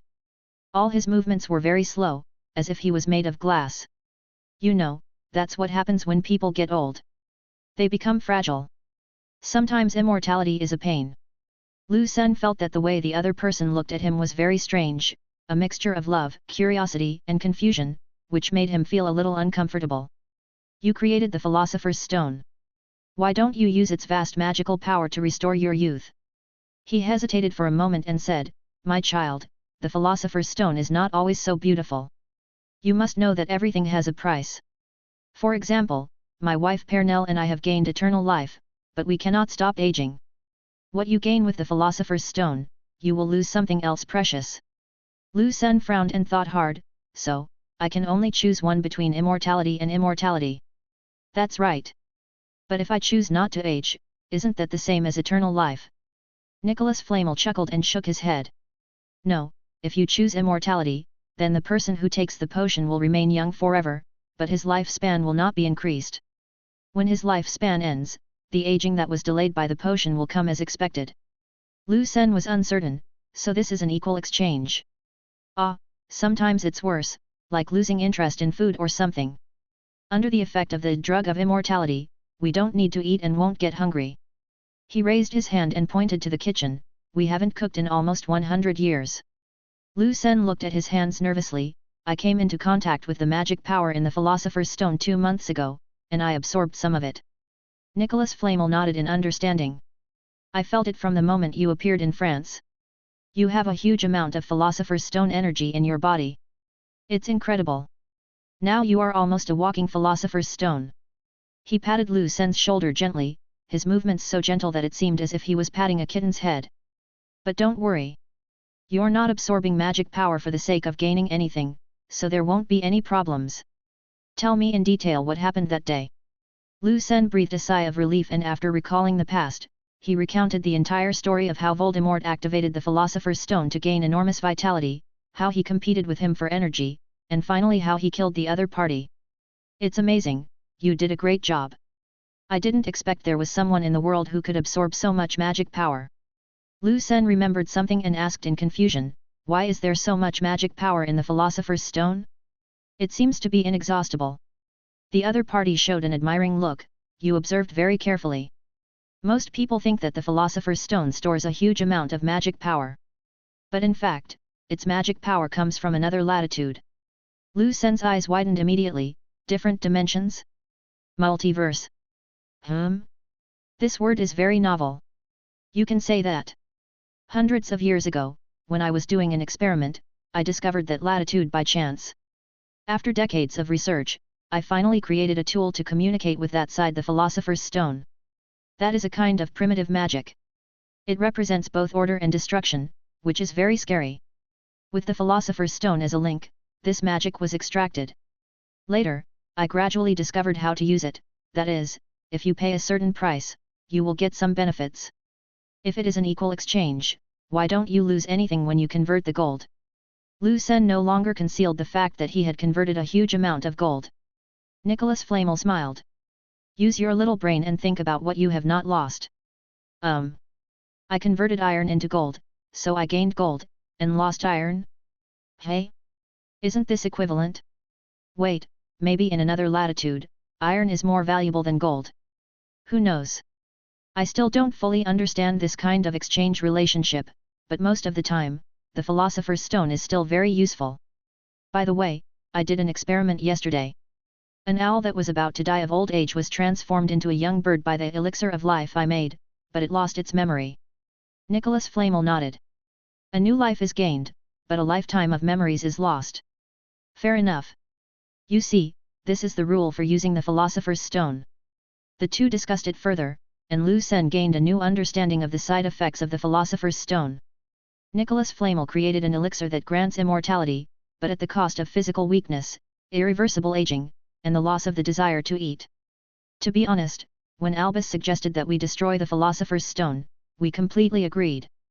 After more than 600 years, this world has lost our interest. The more elixirs we take, the more we will lose. I have a feeling that if we continue, we will be driven crazy little by little. Can you imagine what will happen to a person who has lost the novelty of the world and all the good feelings? Lu Sen swallowed his saliva. It was indeed terrifying. Albus is very worried about you and asked me to talk to you. However, I think he can rest assured. I can see that you are a good child. It doesn't matter if the power of the Philosopher's Stone is in your hands. But remember, when making a choice, don't just think about the good aspects, you must first consider whether the bad aspects are acceptable. What's the Chinese saying? Think twice before you act. This power is extraordinary and must not fall into the hands of people with bad intentions. Lu Sen nodded solemnly. I promise you that I will never abuse that magic power. Make sure to use it carefully. Nicholas Flamel nodded with relief. Oh, by the way, is little Lu Tao okay? Lu Sen, little guy. You are right. Nicholas Flamel opened a secret compartment in the wall and the Philosopher's Stone lay inside. However, he did not touch the Philosopher's Stone. Instead, he took out a photo album, or an address book, with a phoenix painted on the cover. This is the original member directory of the Order of the Phoenix. At that time, in order to deal with some dangerous dark wizards, a group of like-minded people gathered together. Your great-grandfather Lu Tao was one of them. Lu Sen saw the page about his great-grandfather. There was a magic photo on it. If emergency contact was needed, the person in the photo would quickly run to the photo frame on the other side and notify the real person. After putting down the photo album, Nicholas Flamel stood up and took him to the side room next to the kitchen in a trot-like manner. The short distance made the old man pant for a while. There was a round crystal ball, and under the control of Nicholas Flamel, the picture gradually appeared. First, a speeding car crashes into the Whomping Willow, and then there are daily scenes on campus. In the heavy fog, many horrible things flash by, all of which are things that are about to happen in the future. Nicholas Flamel looked very tired after making the crystal ball display these prophetic images. After asking Lu Sen to be more careful, he also patiently discussed some of his experiences in prophecy with Lu Sen. Lu Sen took out several small inventions and asked the alchemy master to comment on them, including Weasley's magic hair comb, the modified pistol, the magic phone. Nicholas Flamel was all smiles, and after giving suggestions and compliments, he happily expressed that he had more expectations for this world. The two chatted again about their views on the direction of the magical world. Lu Sen talked about all kinds of magical fantasies, such as interstellar travel, cyber immortality, magical technological civilization, etc. The old man's eyes lit up after listening. The other party is indeed a great alchemist who has lived for more than 600 years. He is simply a walking library. A mobile experience pack. Just a few words can make Lu Sen suddenly enlightened. He immediately took out his little notebook and wrote down several pages. They chatted until the afternoon. Seeing that Nicholas Flamel was getting more and more tired, Lu Sen quickly said goodbye and thanked him from the bottom of his heart for his teaching. Chapter 112. After bidding farewell to Nicholas Flamel, Lu Sen turned around and burned the note with the address. The Fideliu's charm took effect instantly, and the house at the intersection disappeared in the blink of an eye. Taking this opportunity, Lu Sen felt it carefully, and felt a mysterious magic flash by, and then the relevant information about Nicholas Flamel's address in the world was erased. It's as if the existence of the building has been eliminated from the root. When Lu Sen tried to recall the address again, he couldn't remember it at all. If I force myself to recall, I will even feel confused. Where am I? Who am I? What am I doing? Amazing! It's indeed a high-end protective magic. Putting this matter aside, Lu Sen found a roadside bench and sat down, taking out his scientific research notes to sort out what he had learned from the conversation. The opportunity to communicate face-to-face with the legendary alchemist Nicholas Flamel is a rare opportunity, and Lu Sen gained a lot of knowledge from this trip. He wrote quickly, oblivious to the people around him, and then he wrote down his vision for the future and his plan to explore the universe, just to organize his thoughts. It was not until night fell that Lu Sen stretched and stood up, only then he noticed that it was getting late. He opened the envelope and took out the letter again, but there was no new content on it. Then, I'll just take a stroll first. It's not easy to come to Paris, so you have to buy some souvenirs, right? The French are particularly particular about their lifestyle. Although it is just time to get off work, the restaurants and bars on the street are already crowded with people. These Europeans don't have any unspoken rules of 996, and bosses dare not ask employees to work overtime. Once the workday is over, even if the king or the emperor comes, we have to wait until tomorrow. At that time, the euro had not yet become popular, and due to the influence of the international situation, the exchange rate of the pound was volatile. Lu Sen took some time to exchange the pounds in his bag for some francs. Then he bought some unique things as souvenirs in the cake shop and gift shop. Just when he was about to find a restaurant to try French cuisine, he suddenly felt a warm feeling in his pocket. Lu Sen took it out and saw that it was the spoon. In the dim light of the street lamp, he saw the reflection of an eye appear in the spoon and wink at him. It was Dumbledore. He recognized the other person's distinctive half-moon glasses at a glance. He quickly took out the letter, and sure enough, a new time appeared on it. After entering an empty alley, Lu Sen tightly grasped the spoon and silently counted down in his heart. When the last second came, a force of attraction appeared on the spoon on time. There was another round of twisting and teleportation. This time when landing, Lu Sen remembered. He exerted force on his feet in advance, started to take steps in mid-air, and then landed gently on the ground. When he looked up, he saw a dense forest. The familiar eerie feeling instantly hit him, and he realized where he was: the Forbidden Forest. Hey? Why am I in the Forbidden Forest? The key to this door is a little off. Lu Sen was quite familiar with this place. Although he had only been here once, he almost hacked Chi Luo to death last time he was here. Fluorescent shining. Show me the way. The thunder wand emitted a soft white light, and under Lu Sen's precise and clever control skills, a lighting ball flew out that could show the way. Lu Sen was about to move forward when he sensed a familiar and friendly breath. Ziobai? Is that you? Lu Sen shouted towards the darkness behind him. Soon he heard the sound of light horse hooves, and under the cover of towering trees, a sacred white figure approached quickly like an elf. Seeing this silver white figure, Lu Sen shouted happily, Ziobai! Long time no see! Ziobai chirped happily, ran to Lu Sen, then lowered his head and rubbed against him affectionately. When Lu Sen was rescuing the other party before, by chance, the magic power in his body resonated with the power of the unicorn, allowing the two to have a telepathic connection and know each other's thoughts. Ah! You asked me why I didn't come to see you? Because I was on vacation. Every year of school, I have a 2-month vacation. Didn't I come to see you right after school started? What do you smell? Oh, there is indeed something delicious in my bag. You have a great nose. It's as good as a puppy's.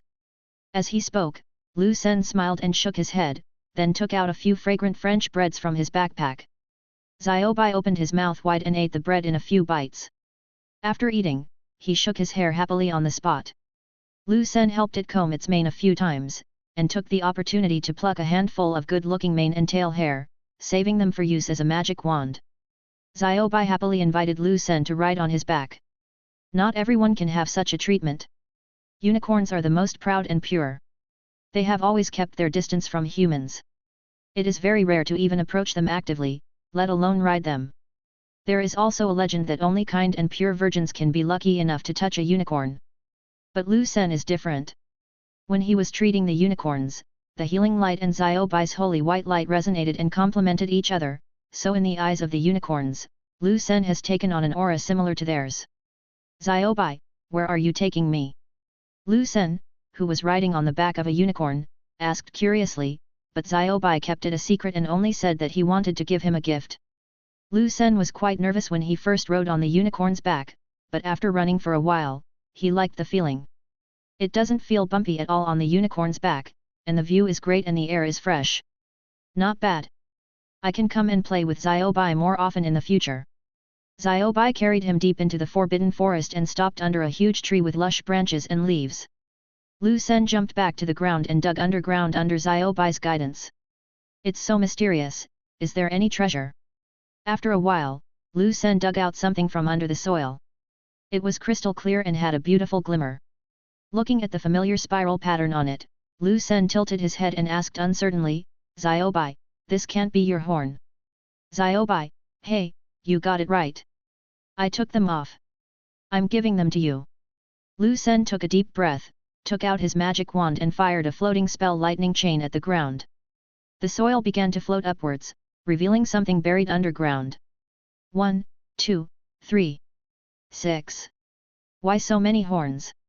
You said that you started growing horns when you were 3, and then changed them every year?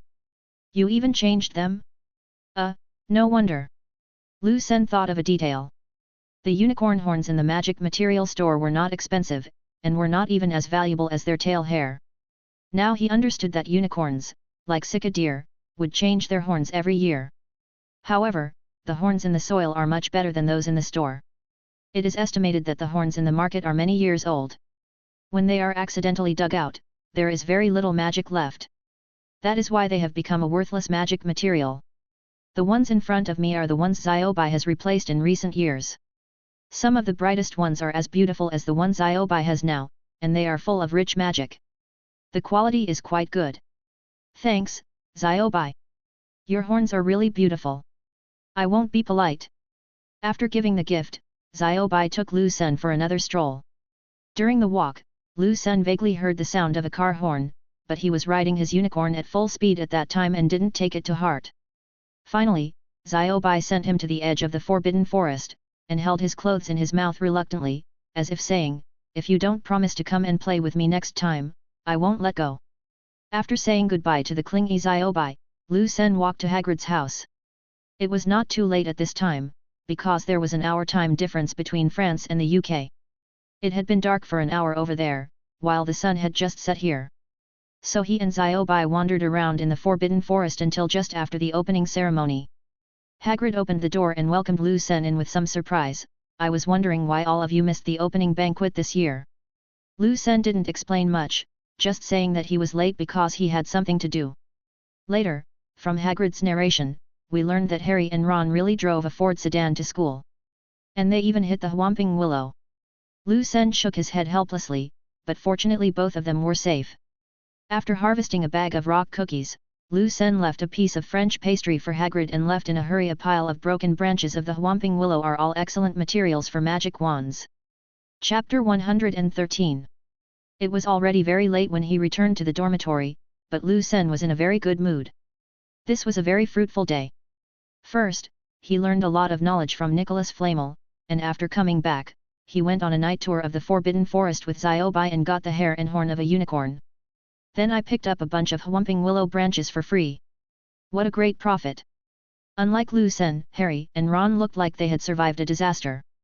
As expected, when they were crossing platform 9 3/4, they were accidentally isolated outside the wall.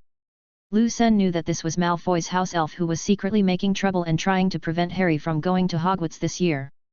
However, the smart duo acted decisively and decided to drive to school. Moreover, in such a hurry, the two of them completely forgot Lucen's instructions, and only remembered to turn on the cloaking device after they flew into the sky. The result was that the person made the headlines of the newspaper before he even arrived at school. The flying car was witnessed by at least 7 muggles, and the wizarding world was almost exposed. The furious Snape was the first to stop the two embarrassed people. Even though they had just fallen and hit the Whomping Willow, and were almost smashed into a pulp by the angry Whomping Willow, Snape still criticized the two people. Of course, he was also afraid. The wizarding statute is no joke, and if you don't handle it right, you'll end up in Azkaban. Not to mention the stupidity of flying all the way to school in an illegally modified car, or smashing your head into the most aggressive tree in Hogwarts. Snape looked into Harry's green eyes and trembled with fear, but he could only use sharp words and harsh threats to teach the two a lesson. The two unlucky guys didn't get to eat, and Lucen took out French pastries at the right time and instantly received 2 good roommate cards. Neville actually grew taller during the holiday, and the baby fat on his face faded a lot again, looking more secure and reliable. After chatting, I found out that he did not relax during the holiday, and has been exercising continuously, without slacking off for a single day. Harry and Ron felt ashamed when they heard this. They hadn't exercised once during the holiday. Lucen, on the other hand, did not miss morning exercises even at the Burrow, and Ginny accompanied him in jogging and boxing. In addition to basic bodybuilding, boxing and radio gymnastics, the little girl also learned 2 sets of square dances with the goblins during the holidays. Speaking of Ginny, Lucen couldn't help but smile. When asked, only Neville attended the ceremony normally. He said that Ginny was very angry throughout the whole process, but as expected, she successfully joined Gryffindor. Lucen was startled and quickly took out the magic phone. He was horrified when he took a look at it.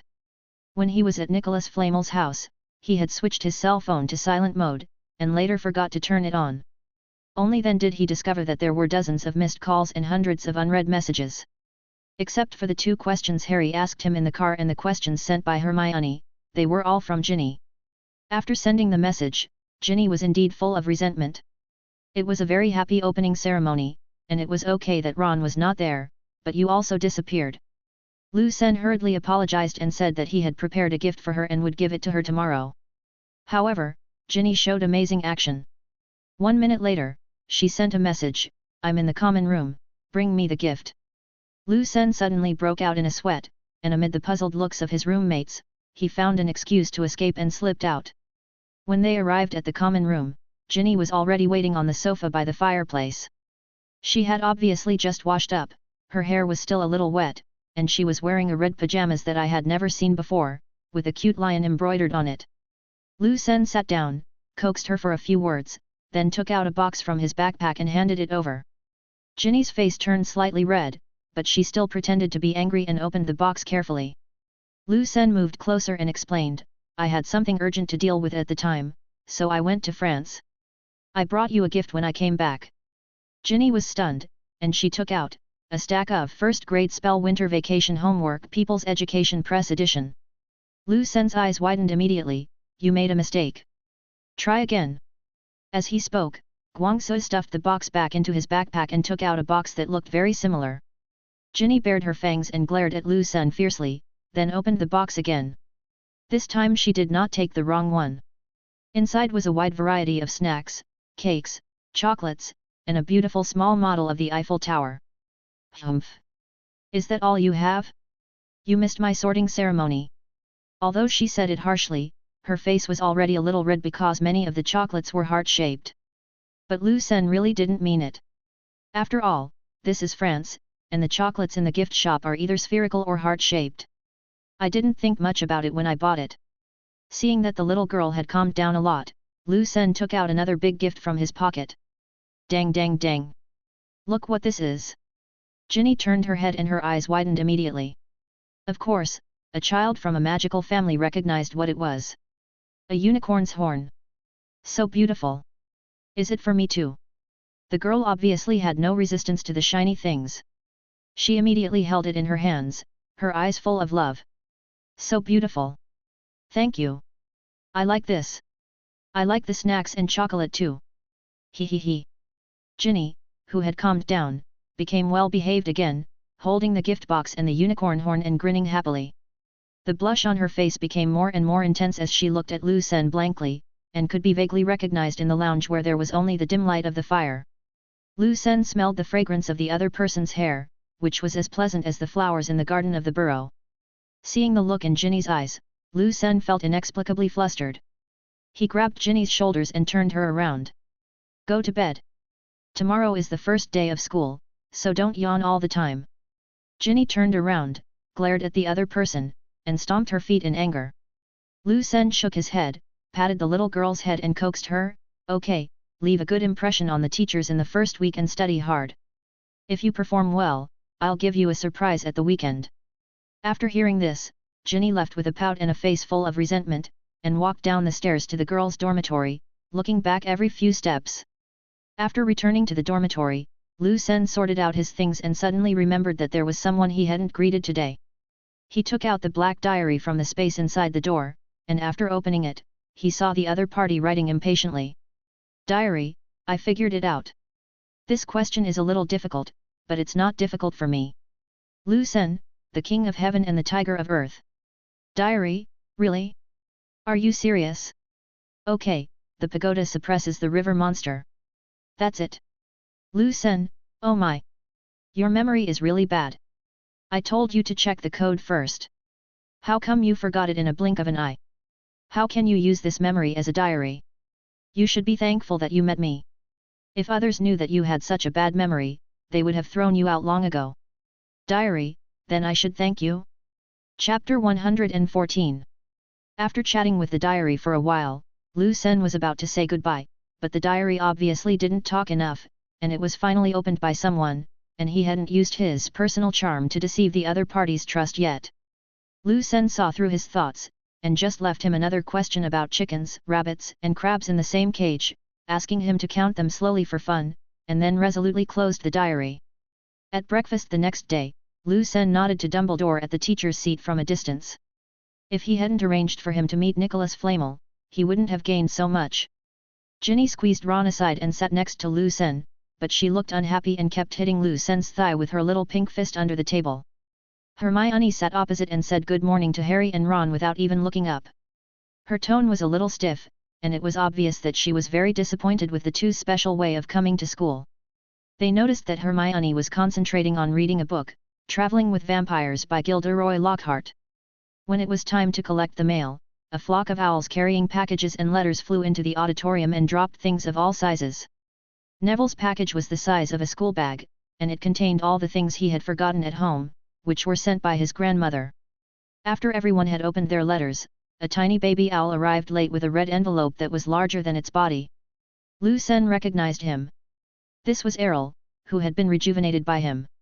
After learning about the side effects of the Philosopher's Stone from Nicholas Flamel, Lu Sen couldn't help but look at the little guy a few more times.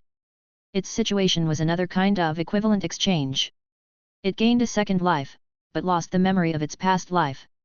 Just as he was thinking about it, the little guy fell too hard and the letter was too big, so he couldn't break in time and fell into the potato chip plate. This scene was seen by many little wizards, and they all couldn't help laughing. However, everyone's attention was soon attracted by the letter sent by the little owl, because it was a special red letter. It's a howler letter. My grandma sent it to me once. I advise you to open it quickly, otherwise the consequences will be even more terrible. Neville stared at the letter and said with lingering fear. Of course Ron also knew this thing, and he was very panicked at the moment. He picked up the letter with trembling hands and opened the envelope with a trembling hand, as if he was dismantling a bomb that was counting down. Lu Sen tilted his head, then covered his ears like Ginny did. Sure enough, the next moment the letter made a deafening shout. The loud noise filled the entire auditorium, shaking the dust off the ceiling. Ronald! How dare you secretly drive away the car? I won't be surprised if the school expel you. Just wait and see how I deal with you. Your father is now under investigation by the ministry. It's all your fault. We received Dumbledore's letter last night and we were almost ashamed to death. We worked so hard to raise you. We didn't expect you to do such a thing. You and Harry almost lost your lives. Even if I covered my ears, I could still hear the deafening sound clearly. The roar was definitely Mrs. Weasley's voice, but it was 100 times louder than usual. After scolding Ron, the voice of the howler suddenly became soft and gentle. It turned its head and said to Ginny, "Oh Ginny baby! Congratulations on joining Gryffindor. Your father and I are proud of you." After saying that, he turned back to Ron, glared at him, and then shattered into pieces of paper. Ron was completely stunned. His face turned red like a tomato, and he huddled in his chair, trembling. Anyone would feel the same if their mother yelled at them in front of the whole school. It would be like a large-scale social death scene. Laughter and whispers began to break out from the crowd, but luckily they soon quieted down as the teachers handed out the class schedules. Lucien took the schedule handed over by Professor McGonagall. The first class was herbology, together with Badger College. Looking to the side, Ginny's schedule was a little different from their first year. Her first class was charms. After encouraging Ginny a few words, Lucien and his companions walked out of the castle and headed towards the greenhouse through the vegetable garden. Lucien noticed that the vegetables in the garden were growing well. It seemed that the slug-repellent pesticide that Hagrid bought was effective. On the way, Hermione smiled at Harry and Ron again, as if she felt they had been punished enough. After turning a corner from the vegetable field, you will reach the greenhouse, but Lucien noticed movement in the direction of the Whomping Willow. He turned his head and saw a plump lady waving a magic wand under the tree, controlling the cloth strips and ropes to heal the Whomping Willow. Several people recognized at a glance that it was Professor Sprout who would teach them herbology later. Harry and Ron looked at each other and felt embarrassed. The Whomping Willow was damaged by their car. Ron's flying Ford sedan broke down as he approached the school and crashed head-on into the Whomping Willow. It certainly wasn't out of gas, Mr. Weasley never filled it up. Many of the Whomping Willow's branches were broken immediately, and after it realized what was happening, it immediately started to beat the car violently in a rage. Fortunately, the car had self-awareness and escaped from danger, saving the two people. However, after escaping from the Whomping Willow, he quit, left Harry and Ron behind, threw their luggage on the ground, and ran into the Forbidden Forest and disappeared. Lucien watched Professor Sprout, who was treating the tree, with great interest. The other party obviously knew the secret of the tree. When he was tying the branches and trunk, the grumpy Whomping Willow seemed to be petrified and did not move. But at this moment, a wizard wearing a flowing turquoise robe and a gold-rimmed hat walked towards Professor Sprout. Hermione was the first to leave the other party. "Look! It's Professor Lockhart." He walked over and said something to Professor Sprout, then without waiting for the other party's consent, he drew his wand and cast a spell on the Whomping Willow. As a result, the Whomping Willow, which had been quiet, was suddenly awakened again, and its dancing branches began to whip towards the two of them. Lucien was really impressed. This idiot was the typical one who would drink less than half the bottle. Professor Sprout, who was close to the Whomping Willow, was the first to be hit and was blown away by the thick branches. Seeing that the situation was not good, Lockhart quickly retreated and luckily avoided the attack. Lucien quickly drew talismans on his hand, slapped the two talismans of divine movement and light body on his body, and then ran over quickly. Professor Sprout was in a very miserable state. After being thrown away, he lay on the ground, his body covered in mud and one of his arms was covered in blood. Lucien helped him up and checked him. He found that his arm was deeply cut by the Whomping Willow, but fortunately the bone was not broken. Chapter 115. Professor, please let me heal you. Professor Sprout had heard Madame Pomfrey mention Lucien, so he didn't refuse with the attitude of "it's good to let students practice on me." But she underestimated the power of Lucien's lighting spell. Almost as soon as she was enveloped by the healing light, she felt a tingling and cool sensation on her arm, and then her arm recovered. Professor Sprout immediately praised Lucien and gave him 10 extra points. The two returned to the greenhouse, where the students were already waiting. Professor Sprout quickly adjusted his mood and prepared to start the class. Just then a voice came from behind everyone. When they turned around, it was Lockhart who had just escaped. "Hello!" Lockhart shouted to the students with a smile on his face. "I just showed Professor Sprout how to heal the Whomping Willow. But I don't want you to think that I'm any better at herbology than she is. I just happened to see a few of these strange plants during my travels." "Oh, by the way, Professor, are you okay? I have to say that your magic needs to be improved. I suggest you read my new book, it will definitely help you. Professor Sprout glanced at him angrily, turned around and shouted to the students, today's class is in the third greenhouse. Let's go, kids. Neville's favorite class was herbology. He whispered to Lu Sen, great. We were in the first greenhouse last year. I've always wanted to see the third greenhouse. But the plants there must be more dangerous. Lu Sen patted his shoulder and said, don't worry, you can fight the Malfoy trio alone now. What's there to be afraid of with just a magical plant? Neville nodded sheepishly but expectantly. When everyone was walking towards warming shed number 3, Lockhart stopped Harry, greeted Professor Sprout, and said he wanted to talk to Harry. Lu Sen frowned, not knowing what this guy was up to. After a while, Harry came back with a frown on his face. This class required everyone to wear a pair of furry earmuffs. While the professor was explaining, Harry told Lu Sen and several friends what Lockhart had said. Lockhart actually thought that Harry drove to school in order to become famous, and used his experience as a person to advise him not to rush to show off. This guy thought he had found a like-minded junior who was working hard for fame. Lu Sen and his friends could only remain silent. This was truly a strange thing. Hearing several people talking about Lockhart, Hermione suddenly wanted to defend her idol in disbelief and even missed the professor's questions. To everyone's surprise, the first person to raise his hand was the silent and timid Neville. Mandrake is also called Mandrake root. It can be made into a powerful restorative agent. Neville was nervous at first, but as he immersed himself in his favorite field, his words became more fluent. Used to restore people who have been deformed or cursed to their original state. Very good, 10 points for Gryffindor. Professor Sprout said to Neville with satisfaction. Neville's face flushed immediately. He actually won 10 points for the Academy. Mandra is an essential component of most antidotes. But it's also dangerous. Can anyone tell me why? But this time Miss Know-It-all reacted, raised her hand first, and gave the answer accurately, hearing the cry of the mandrake can make people faint or even die. Absolutely. 10 points for Gryffindor. Professor Sprout then demonstrated how to repot a young mandrake in a flower pot. After putting on earmuffs, everyone started to compete with the little guys in the flower pots. The leaves of these seedlings were purple with green, and they looked no different from ordinary green plants before they were pulled out, but under the soil was a root that looked like a baby.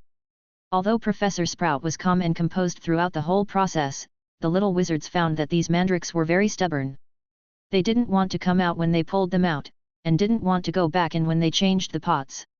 Lu Sen wanted to challenge himself, so he specially picked a pot of the best growing seedlings. However, the little guy in his hand turned out to be particularly difficult to deal with. If Lu Sen hadn't been strong enough, this guy would have definitely run away. Several times when putting the flower into the flower pot, the little guy kicked over the flower pot in his struggle. An angry Lu Sen took advantage of no one's attention and quietly communicated with Xiaojin in the magic wand. The next second, the golden chain quickly stretched out and tied the mandrake tightly in an instant. Taking advantage of the moment when the mandrake became well behaved, Lu Sen pushed hard and successfully completed the repotting. Thanks to Xiaojin's ability to switch between reality and illusion, the entire process was quick and covered. After class, except for Lu Sen, all the little wizards were exhausted by the mandrake and their bodies were stinking of fertilizer. Everyone quickly returned to the dormitory, showered and changed clothes, and then rushed to the transfiguration classroom.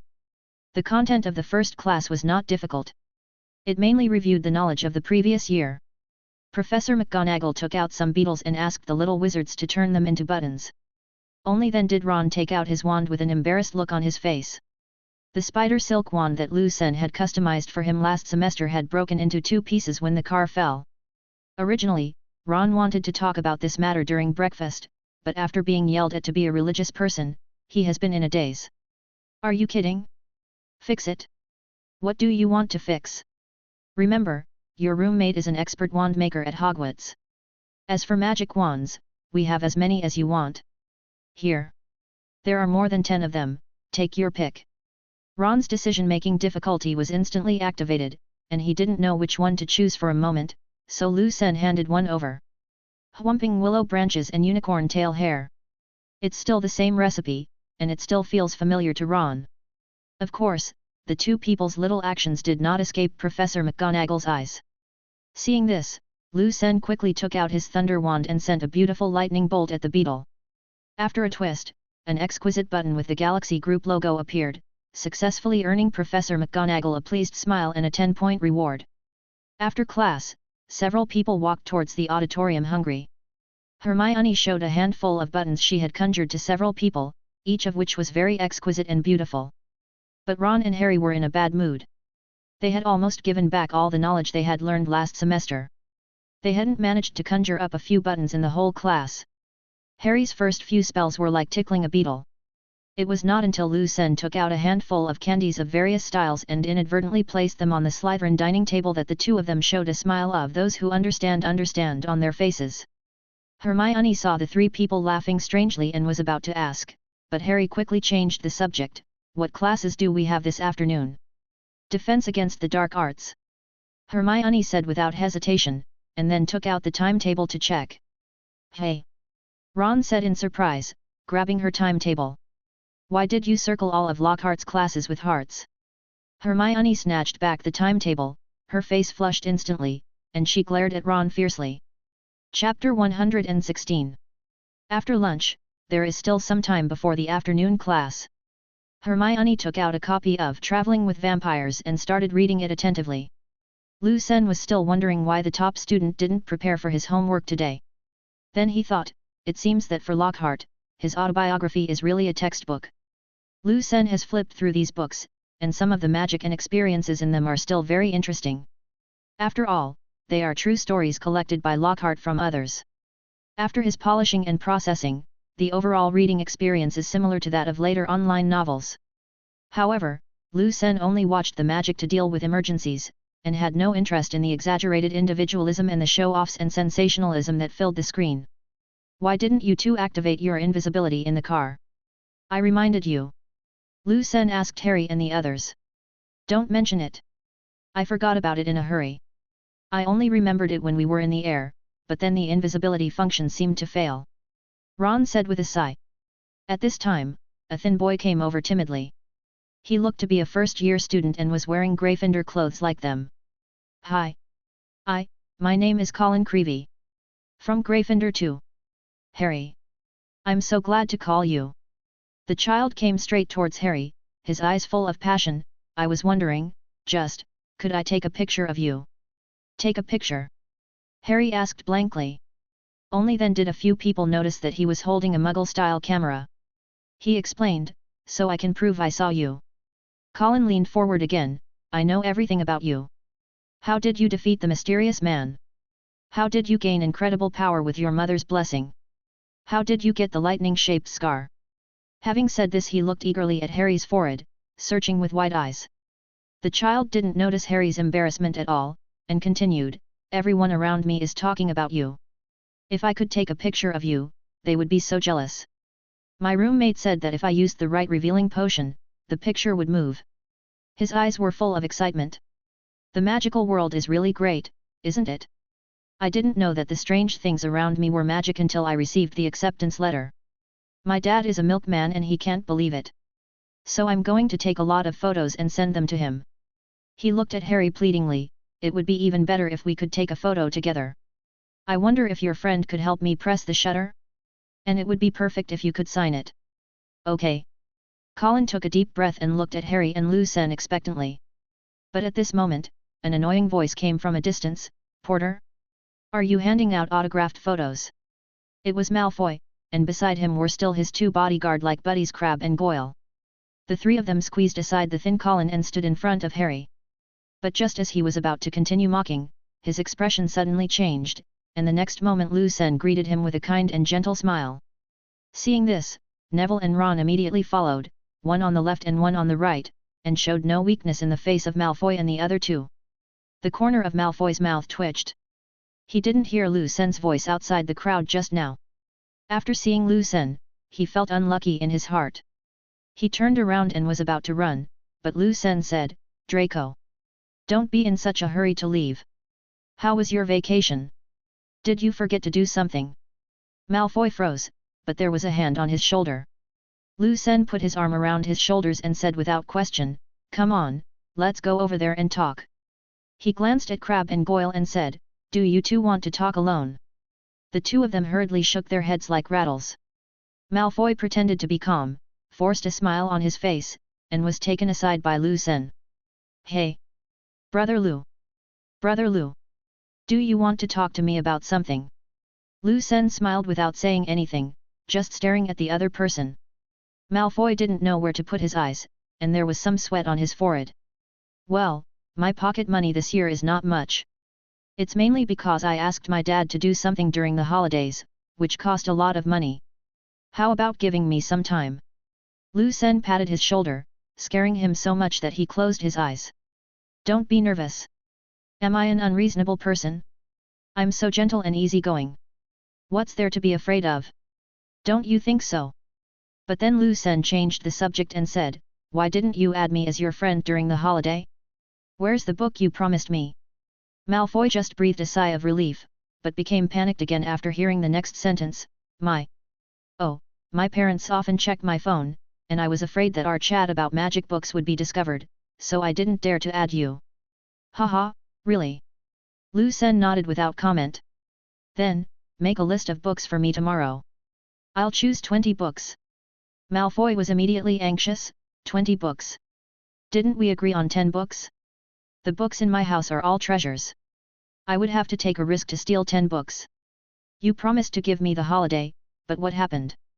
I feel uncomfortable if I don't read for a day, and I feel uncomfortable. How about this, you practice magic with me? I can practice one less book. What do you think? Seeing Lu Sen's harmless look, Malfoy's hair stood on end. Practicing magic with you? Do you think your life is too long? I'm not stupid. In the end, Malfoy bravely bargained and reduced the number of books to 15, and they had to be books that could not be found in Hogwarts, including the restricted area. As for whether there is a banned books area, of course Lu Sen has the final say, so as to prevent the other party from trying to be clever and fooling him with some meaningless popular goods. However, Lu Sen is not a school bully who exploits his classmates. He promises to give the other party a magic gun to play with after the book is obtained. Of course, the style and built-in magic are decided by Lu Sen. When Lu Sen took the dejected Malfoy back to find his companions, he found that the crowd who had come to watch Colin's excitement had dispersed. It turned out that just now, Lockhart passed by here, and after hearing everyone's conversation, he mistakenly thought that Harry was really distributing autographed photos, so he immediately stepped forward, put his arm around Harry's shoulders, and took him away. He then gave Harry another lecture, using the tone of a successful person, advising him that fame must be achieved step by step, and that only someone of his status could understand the distress of carrying around autographed photos. He reminded Harry earnestly that being a celebrity is a complicated business and Harry was too young to control himself. No matter how Harry denied it, Lockhart didn't believe it and answered with a look that said, "These little tricks of yours are all the same ones I used to play on you." Soon, the class bell rang. It was the same classroom that Quirrell had been to last year. Hanging from the vaulted ceiling was a bone specimen of a hectic black dragon. It was placed there by Ms. Hecate, who taught defense against the dark arts more than 100 years ago. The pile of books and strange skeletons in the corner of the wall last year were gone, replaced by large and small, beautifully framed portraits and photos all of Lockhart himself. Chapter 117. Lu Sen and his roommates sat in the last row. They no longer had any hope for Lockhart's class. But Hermione was very active in finding a good position. Ron said helplessly, "Her face is so ugly. I don't understand why these girls are so fascinated by Lockhart." Other subjects only had one textbook, but Lockhart was outrageous. He actually asked everyone to buy 7 copies of his autobiography. So Lu Sen and his friends simply stacked up the 7 books and hid their heads behind them. After all the students arrived, Lockhart stood on the podium. "Now, let me introduce to you your new defense against the dark arts teacher. That's me. Gilderoy Lockhart." He walked down the platform slowly, pointed at himself in his portrait, blinked, and said, "Third-class Medal of the Order of Merlin, honorary member of the Anti-Dark Magic League, and 5-time winner of the Most Charming Smile Award from Witch Weekly, but I don't talk about that. I didn't drive away the female ghost of Wan Loon with a smile. Ban Loon is a city in Thailand." After saying that, he showed his signature smile. The students below were divided into 2 groups. The boys were all silent, but most of the girls were mesmerized and fascinated. It was outrageous. Next, he gave each person a test paper, saying that he wanted to test everyone's reading of his works. Lu Sen picked it up and took a look, his eyes widened instantly. 1. What is Gilderoy Lockhart's favorite color?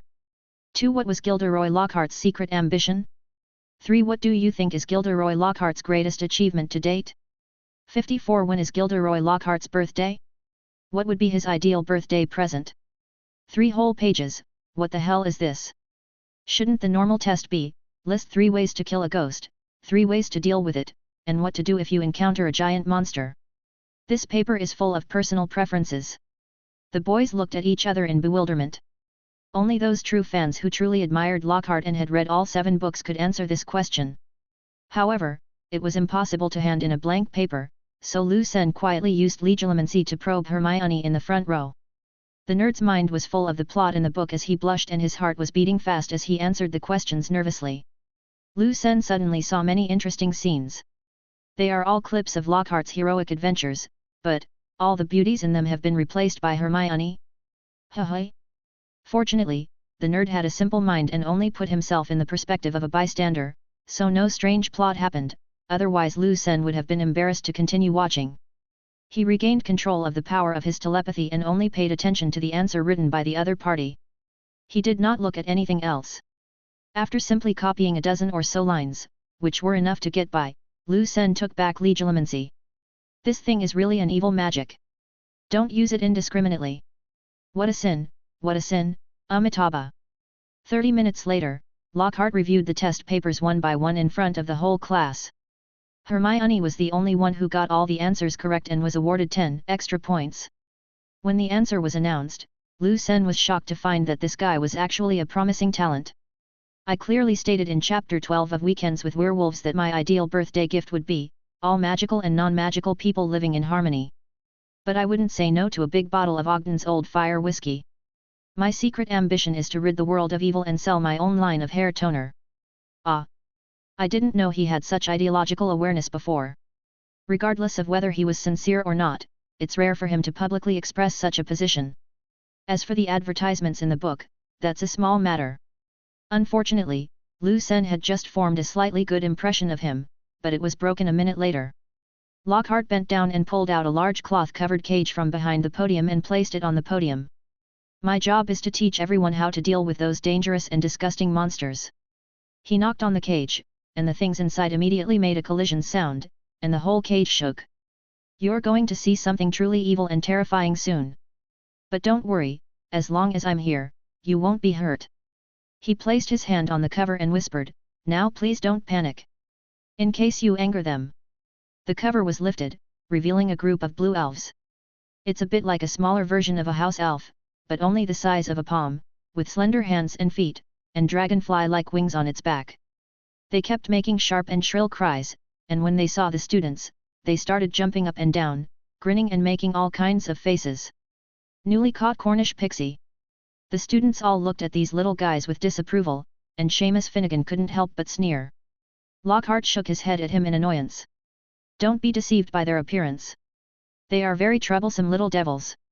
Without giving the little wizards any hint, Lockhart opened the cage door and said, come on, kids. Let me see how you handle it. It only took 2 seconds for all the elves to appear, flying almost as fast as the golden snitch. The whole classroom was instantly in chaos. 2 elves tried to grab Neville's ears and lift him up. If it were before, he would have been hung on the chandelier without any resistance. But through hard training, he is no longer a scum with a combat power of only 1. Neville grabbed the elves on their ears, 1 in each hand, and then slammed them together like a gong. The 2 elves instantly lost their fighting power and fell to the ground with stars in their eyes.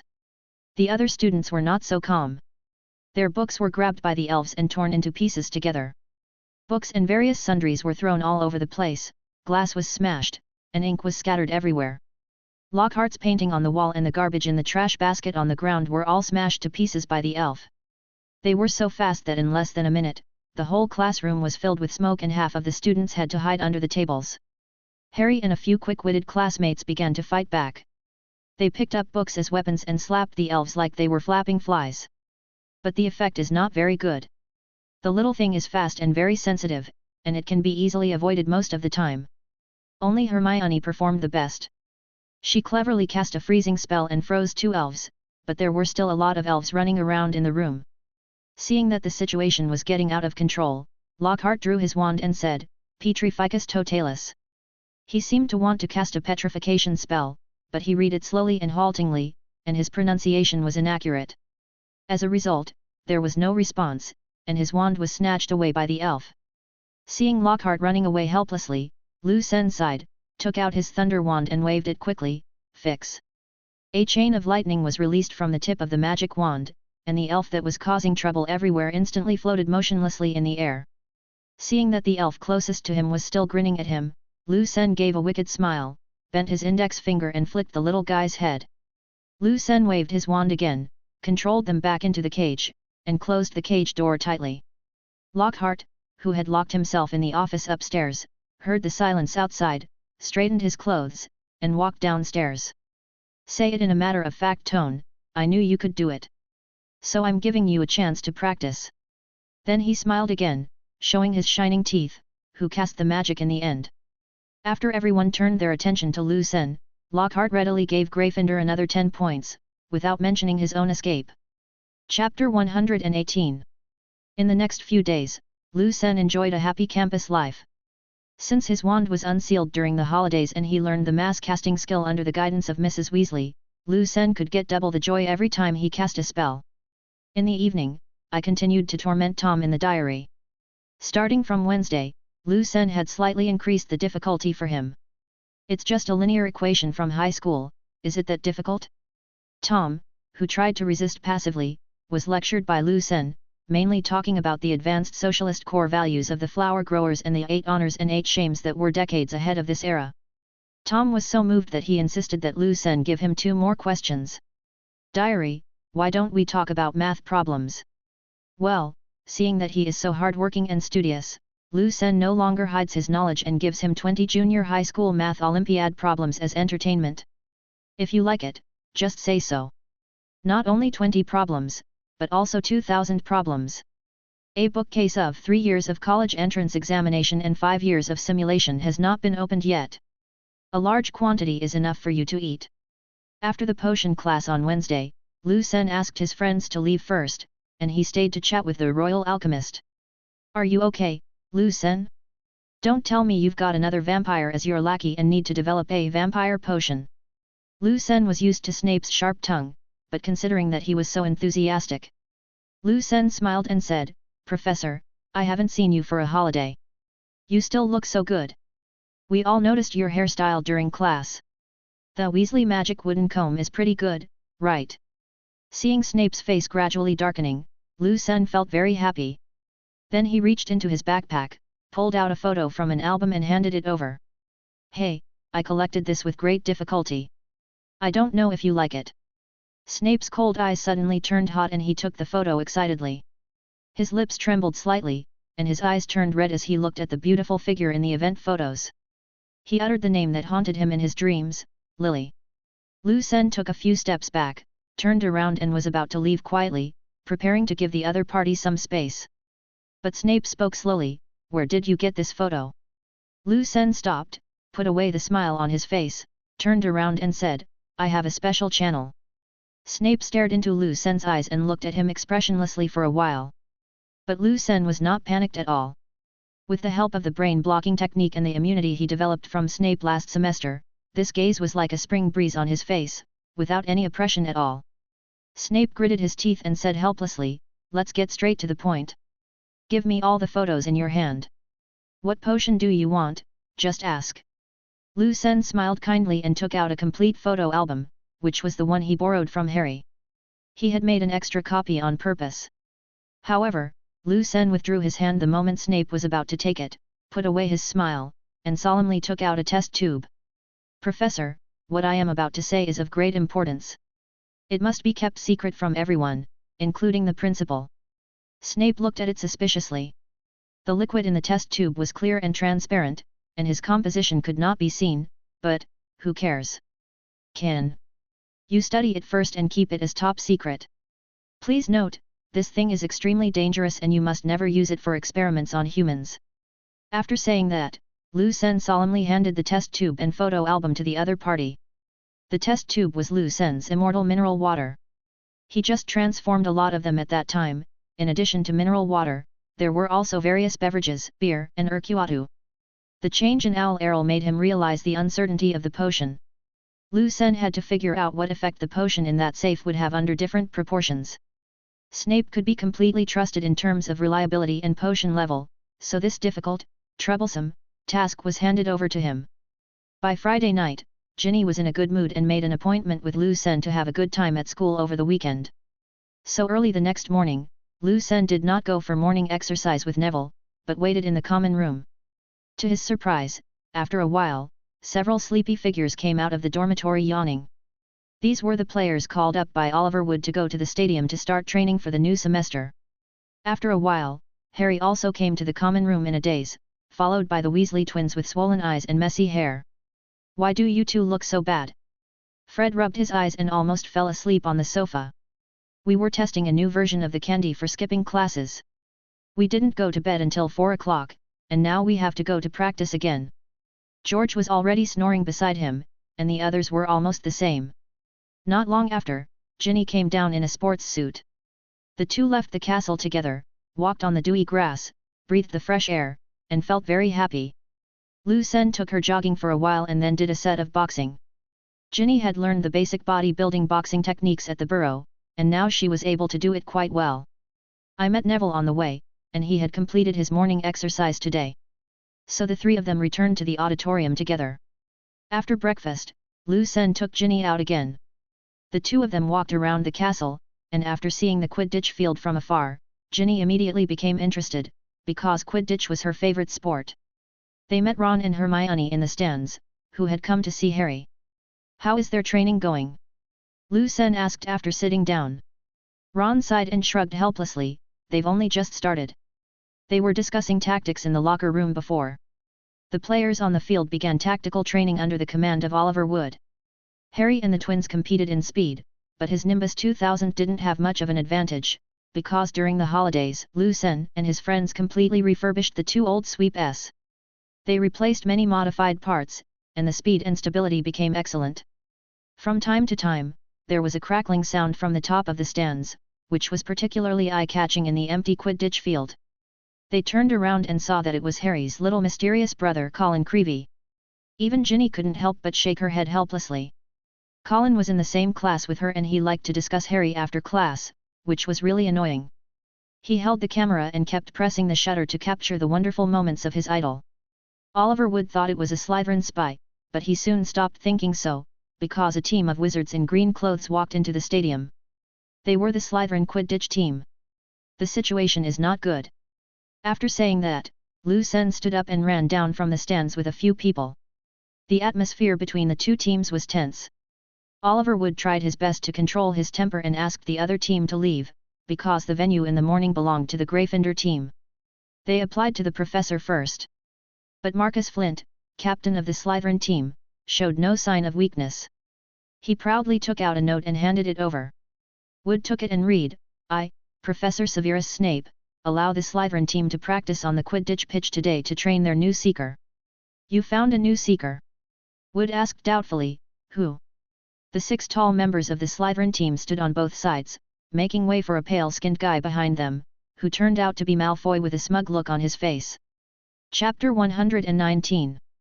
Seeing that Slytherin's new seeker was Malfoy, several members of the Gryffindor team frowned instantly. Especially the Weasley twins, their fathers even fought during the holidays. At this time, Lu Sen and his companions had already walked up to them, and the conversation between the two teams was clearly heard by them. Fred said with disgust, "It's you, Lucius' son." Malfoy raised his eyebrows. "What? Are you surprised?" He deliberately held the flying broom in front of him, and the Slytherin team members also proudly showed off the uniform new brooms in their hands. Ginny glanced at Lu Sen, and was even more surprised when he nodded in confirmation, because the brooms of several people were the same as hers. "Nimbus 2001? How did you get it?" Wood asked in disbelief. "We have to thank Mr. Lucius for his generosity. He donated 7 Nimbus 2001s to us. The latest model, just released last month." Malfoy glanced proudly at the Weasley twins sweeping 7 stars and was about to sneer when he was interrupted by another voice. Tisk tisk tisk. Master Ma's family is really rich. But, you have money to buy a broom, why don't you have money to settle the debt? Malfoy turned around and became nervous when he saw Lu Sen. But with the support of his teammates and his recent display of power, Malfoy regained his courage and said, "What do I owe you? We can talk about our business later. As for you saying my family is rich. Master Lu, your family is not bad either. Why don't you buy a batch of new brooms for your Gryffindor family?" Lu Sen was so angry that he laughed. This kid is getting cocky again. He still dares to default on his debt? Fine, fine. Hermione stepped forward and said, "We don't need it, because Gryffindor's skills are real. No one spends money to get into the team." Malfoy's expression changed instantly, and he said viciously, "You are not qualified to talk to me. You stinky mudblood." This sentence instantly ignited the anger of the little lions, and their teammates had to try hard to hold the twins back because they were about to rush up and beat people up at the first moment. Even more angry was Ron, who pulled out the whomping willow wand from his robe and shouted, "You're going to pay for that, Malfoy. Eat slugs." Bang! A green light flashed, and Malfoy flew backwards. His teammates hurriedly helped the sponsor up, but before Malfoy could say anything, his face changed. Then he felt nauseous, as if something was wriggling in his throat. Vomit! He spat out a slimy slug. "Ha ha ha ha! This is what you deserve, Malfoy!" Ron shouted happily. He avenged Hermione. Malfoy sat on the ground and said incoherently, "I want high speed, Baba." Ugh!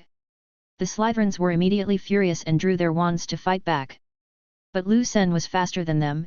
Expelliarmus! A bolt of lightning struck Flint and instantly scattered out from behind him. The lightning spread out in a web-like pattern, and several Slytherins were hit. Their wands flew out of their hands and flew far away. At the same time, Flint and several others fell to the ground, twitching under the effect of the electric shock. However, Lu Sen controlled the strength, and the electricity only made them look a little embarrassed, and they also got a perm on their hair. So after a few seconds, several Slytherin players with afros stood up tremblingly. Flint looked at Lu Sen and everyone else angrily.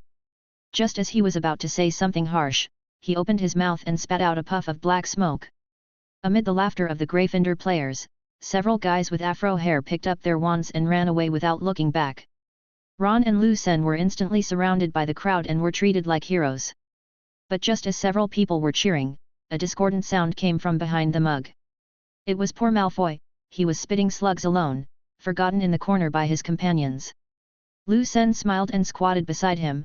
"Master Ma, where are your companions? Aren't they too disloyal?" "Oh, that's right, the friendship bought with money, it's reasonable for them to go their separate ways when the new year comes." Malfoy, who was already feeling sick and uncomfortable, turned around and found himself trapped in the enemy camp. His friends had taken all the new brooms he had given them and abandoned him. Instantly, tears of grievance and grief welled up in his eyes. Before he could say anything, he felt nauseous again, and poof! Another wriggling slug was spat out by him. Malfoy couldn't hold it in any longer and started crying with tears and snot streaming down his face, looking very sad. He had never suffered such suffering since he was a child, and yet he was hit again and again by Lu Sen and his friends. "The most important thing is that when I was feeling bad, I didn't have any friends around me." George laughed and said, "You deserve it, this is the retribution you deserve." Ron also crossed his arms and said, "I told you to pay for what you said. How about it? Slugs taste good, right?" Malfoy squatted on the ground, sobbing and spitting out a slug every few seconds, and his already pale face turned a little greener. Thinking that this guy's nature was not beyond redemption, Lu Sen finally helped him up. "Little pony, if you realize your mistake, apologize to Hermione right away. I'll give you a chance because we went on an adventure in the Forbidden Forest together last year." Malfoy was supported by Lu Sen and turned his head with 3 staggers. When he looked at Hermione, he just opened his mouth and another slug came out. Hermione shook her head. "Let's leave it at that for now. Don't let him vomit. Ron, remove the curse." Ron looked confused. "Why did you untie it? He dared to say that word to you." However, under Hermione's gaze, he still gave in, and then he scratched his head. "But I don't know how to remove the curse." Everyone looked at each other and realized that no one knew how to deal with this little evil curse. Go to Hagrid and let him figure it out. Harry's suggestion was unanimously agreed to, and a moment later Malfoy was sitting in Hagrid's living room. Hagrid found a large wooden barrel and stuffed it into Malfoy's mouth unhappily, asking him to take it. There's no other way. Just vomit it out slowly. It's better than eating it. He tilted his head and asked Lucien and the others in a low voice. When he learned that Malfoy had brought it upon himself, he immediately smiled. Harry didn't yet understand what mudblood meant, but he knew it wasn't a nice word. After Ron and Hermione's explanation, he realized that this was a vicious and vulgar word used to humiliate wizards from pure Muggle families, meaning dirty and inferior blood. Ron sneered, "That's all crazy. Most wizards these days are half-blood. If we didn't intermarry with Muggles, we would have been extinct long ago." Although Hagrid is tall and strong, he has a delicate and gentle heart. He said softly to Hermione, "We all know that birth means nothing. Look, some pure-blood wizards don't even have a real friend." Everyone smiled and looked at Malfoy who was spitting slugs alone. Hagrid continued, "Look at our Hermione. You have so many friends standing up for you, and you are smart and studious. How many little wizards can surpass you? I dare say that they have not invented the spells that our Hermione can't use." Hermione blushed immediately, and the bad mood of being humiliated was swept away. Chapter 120. Hagrid turned to Ron and said, "I don't blame you for using the spell to deal with him, but Ron, his father Lucius will definitely not let it go. It might be a bit troublesome."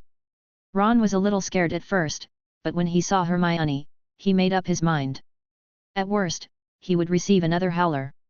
It was worth it to be able to protect Hermione. Hagrid brought hot tea and a plate of rock cakes. Lucien subconsciously took out his wand and prepared to start cutting. Seeing several people dodging as if they were facing a great enemy, he could only smile awkwardly. After taking the plate to Malfoy, he took out his thunder wand and touched the hard rock cake at close range with minimal force. Malfoy, who was dazed from vomiting, was still wondering why Lucien used his wand to poke the pastries on the plate. As a result, the next second, the rock cakes on the plate were cut into potato chips by an invisible sharp blade in a weak electric current. Malfoy panicked instantly. But then his eyes lit up. Lucien's magic level was so high, maybe there was a way to get him out of the misery. After vomiting a few times, Malfoy weakly asked Lucien for help. "Lou. Brother Lou. Help me. You can do it." Lucien rolled his eyes and pretended to sigh. "What's the point of removing the magic? Go back and tell your dad. Your dad will cause trouble for Ron's dad. His dad will deal with him, and he will come back to give you a blow. You continue to vomit. Why don't you vomit for a while longer, so that Ron won't feel resentful when he gets beaten up? What if he gives you a harder blow next time?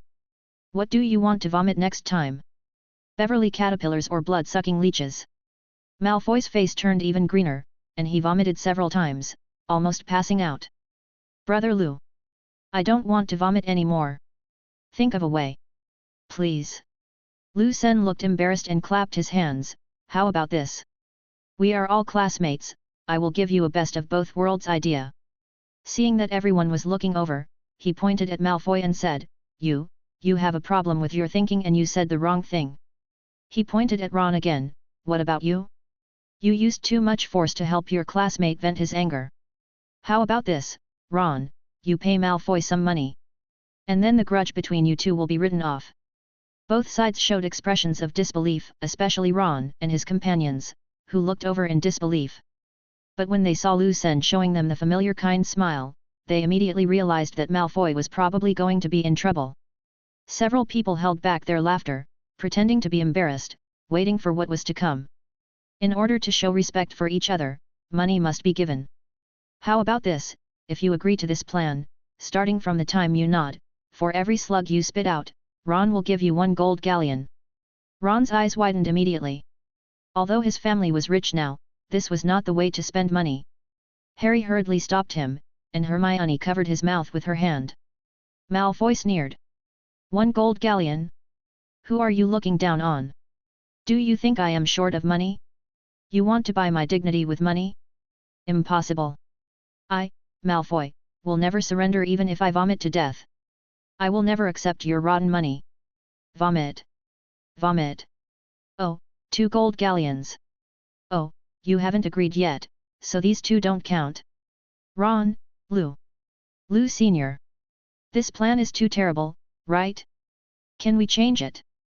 Malfoy wiped the mucus from the corner of his mouth. I will never give in. Tell me when I come back after vomiting. Ugh. After a while, another dozen slugs were spit out. Ron was already feeling lucky that Malfoy did not agree to the compensation plan, otherwise it would be another large amount of gold galleons. Malfoy was struggling internally. If he continued to vomit like this, he would be throwing away dozens or even hundreds of gold galleons in vain. And instead of having Ron receive another howler letter or something, having him pay a large sum of money seems not bad? No, no. Do I need money? I must let him see the anger of the Malfoy family. Ugh. I agree. I agree. I won't tell my family. I'll ask him to compensate me and then we'll write it off. A smirk flashed across Lu Sen's eyes. Are you sure? You won't regret it. Ron said anxiously, no way. Where can I get so much pocket money? Malfoy said proudly, I will never regret it. Ugh. After vomiting, Malfoy laughed miserably and said, one gold galleon. Ron took 2 steps back weakly and sat back on the sofa. Although he knew that Lu Sen would not let him down, he still counted silently in his heart with fear. But the one who felt even worse than Ron was Malfoy. The rich young man who had been living a life of luxury since childhood never expected that making money would be so difficult. So disgusting. Every bite is torture.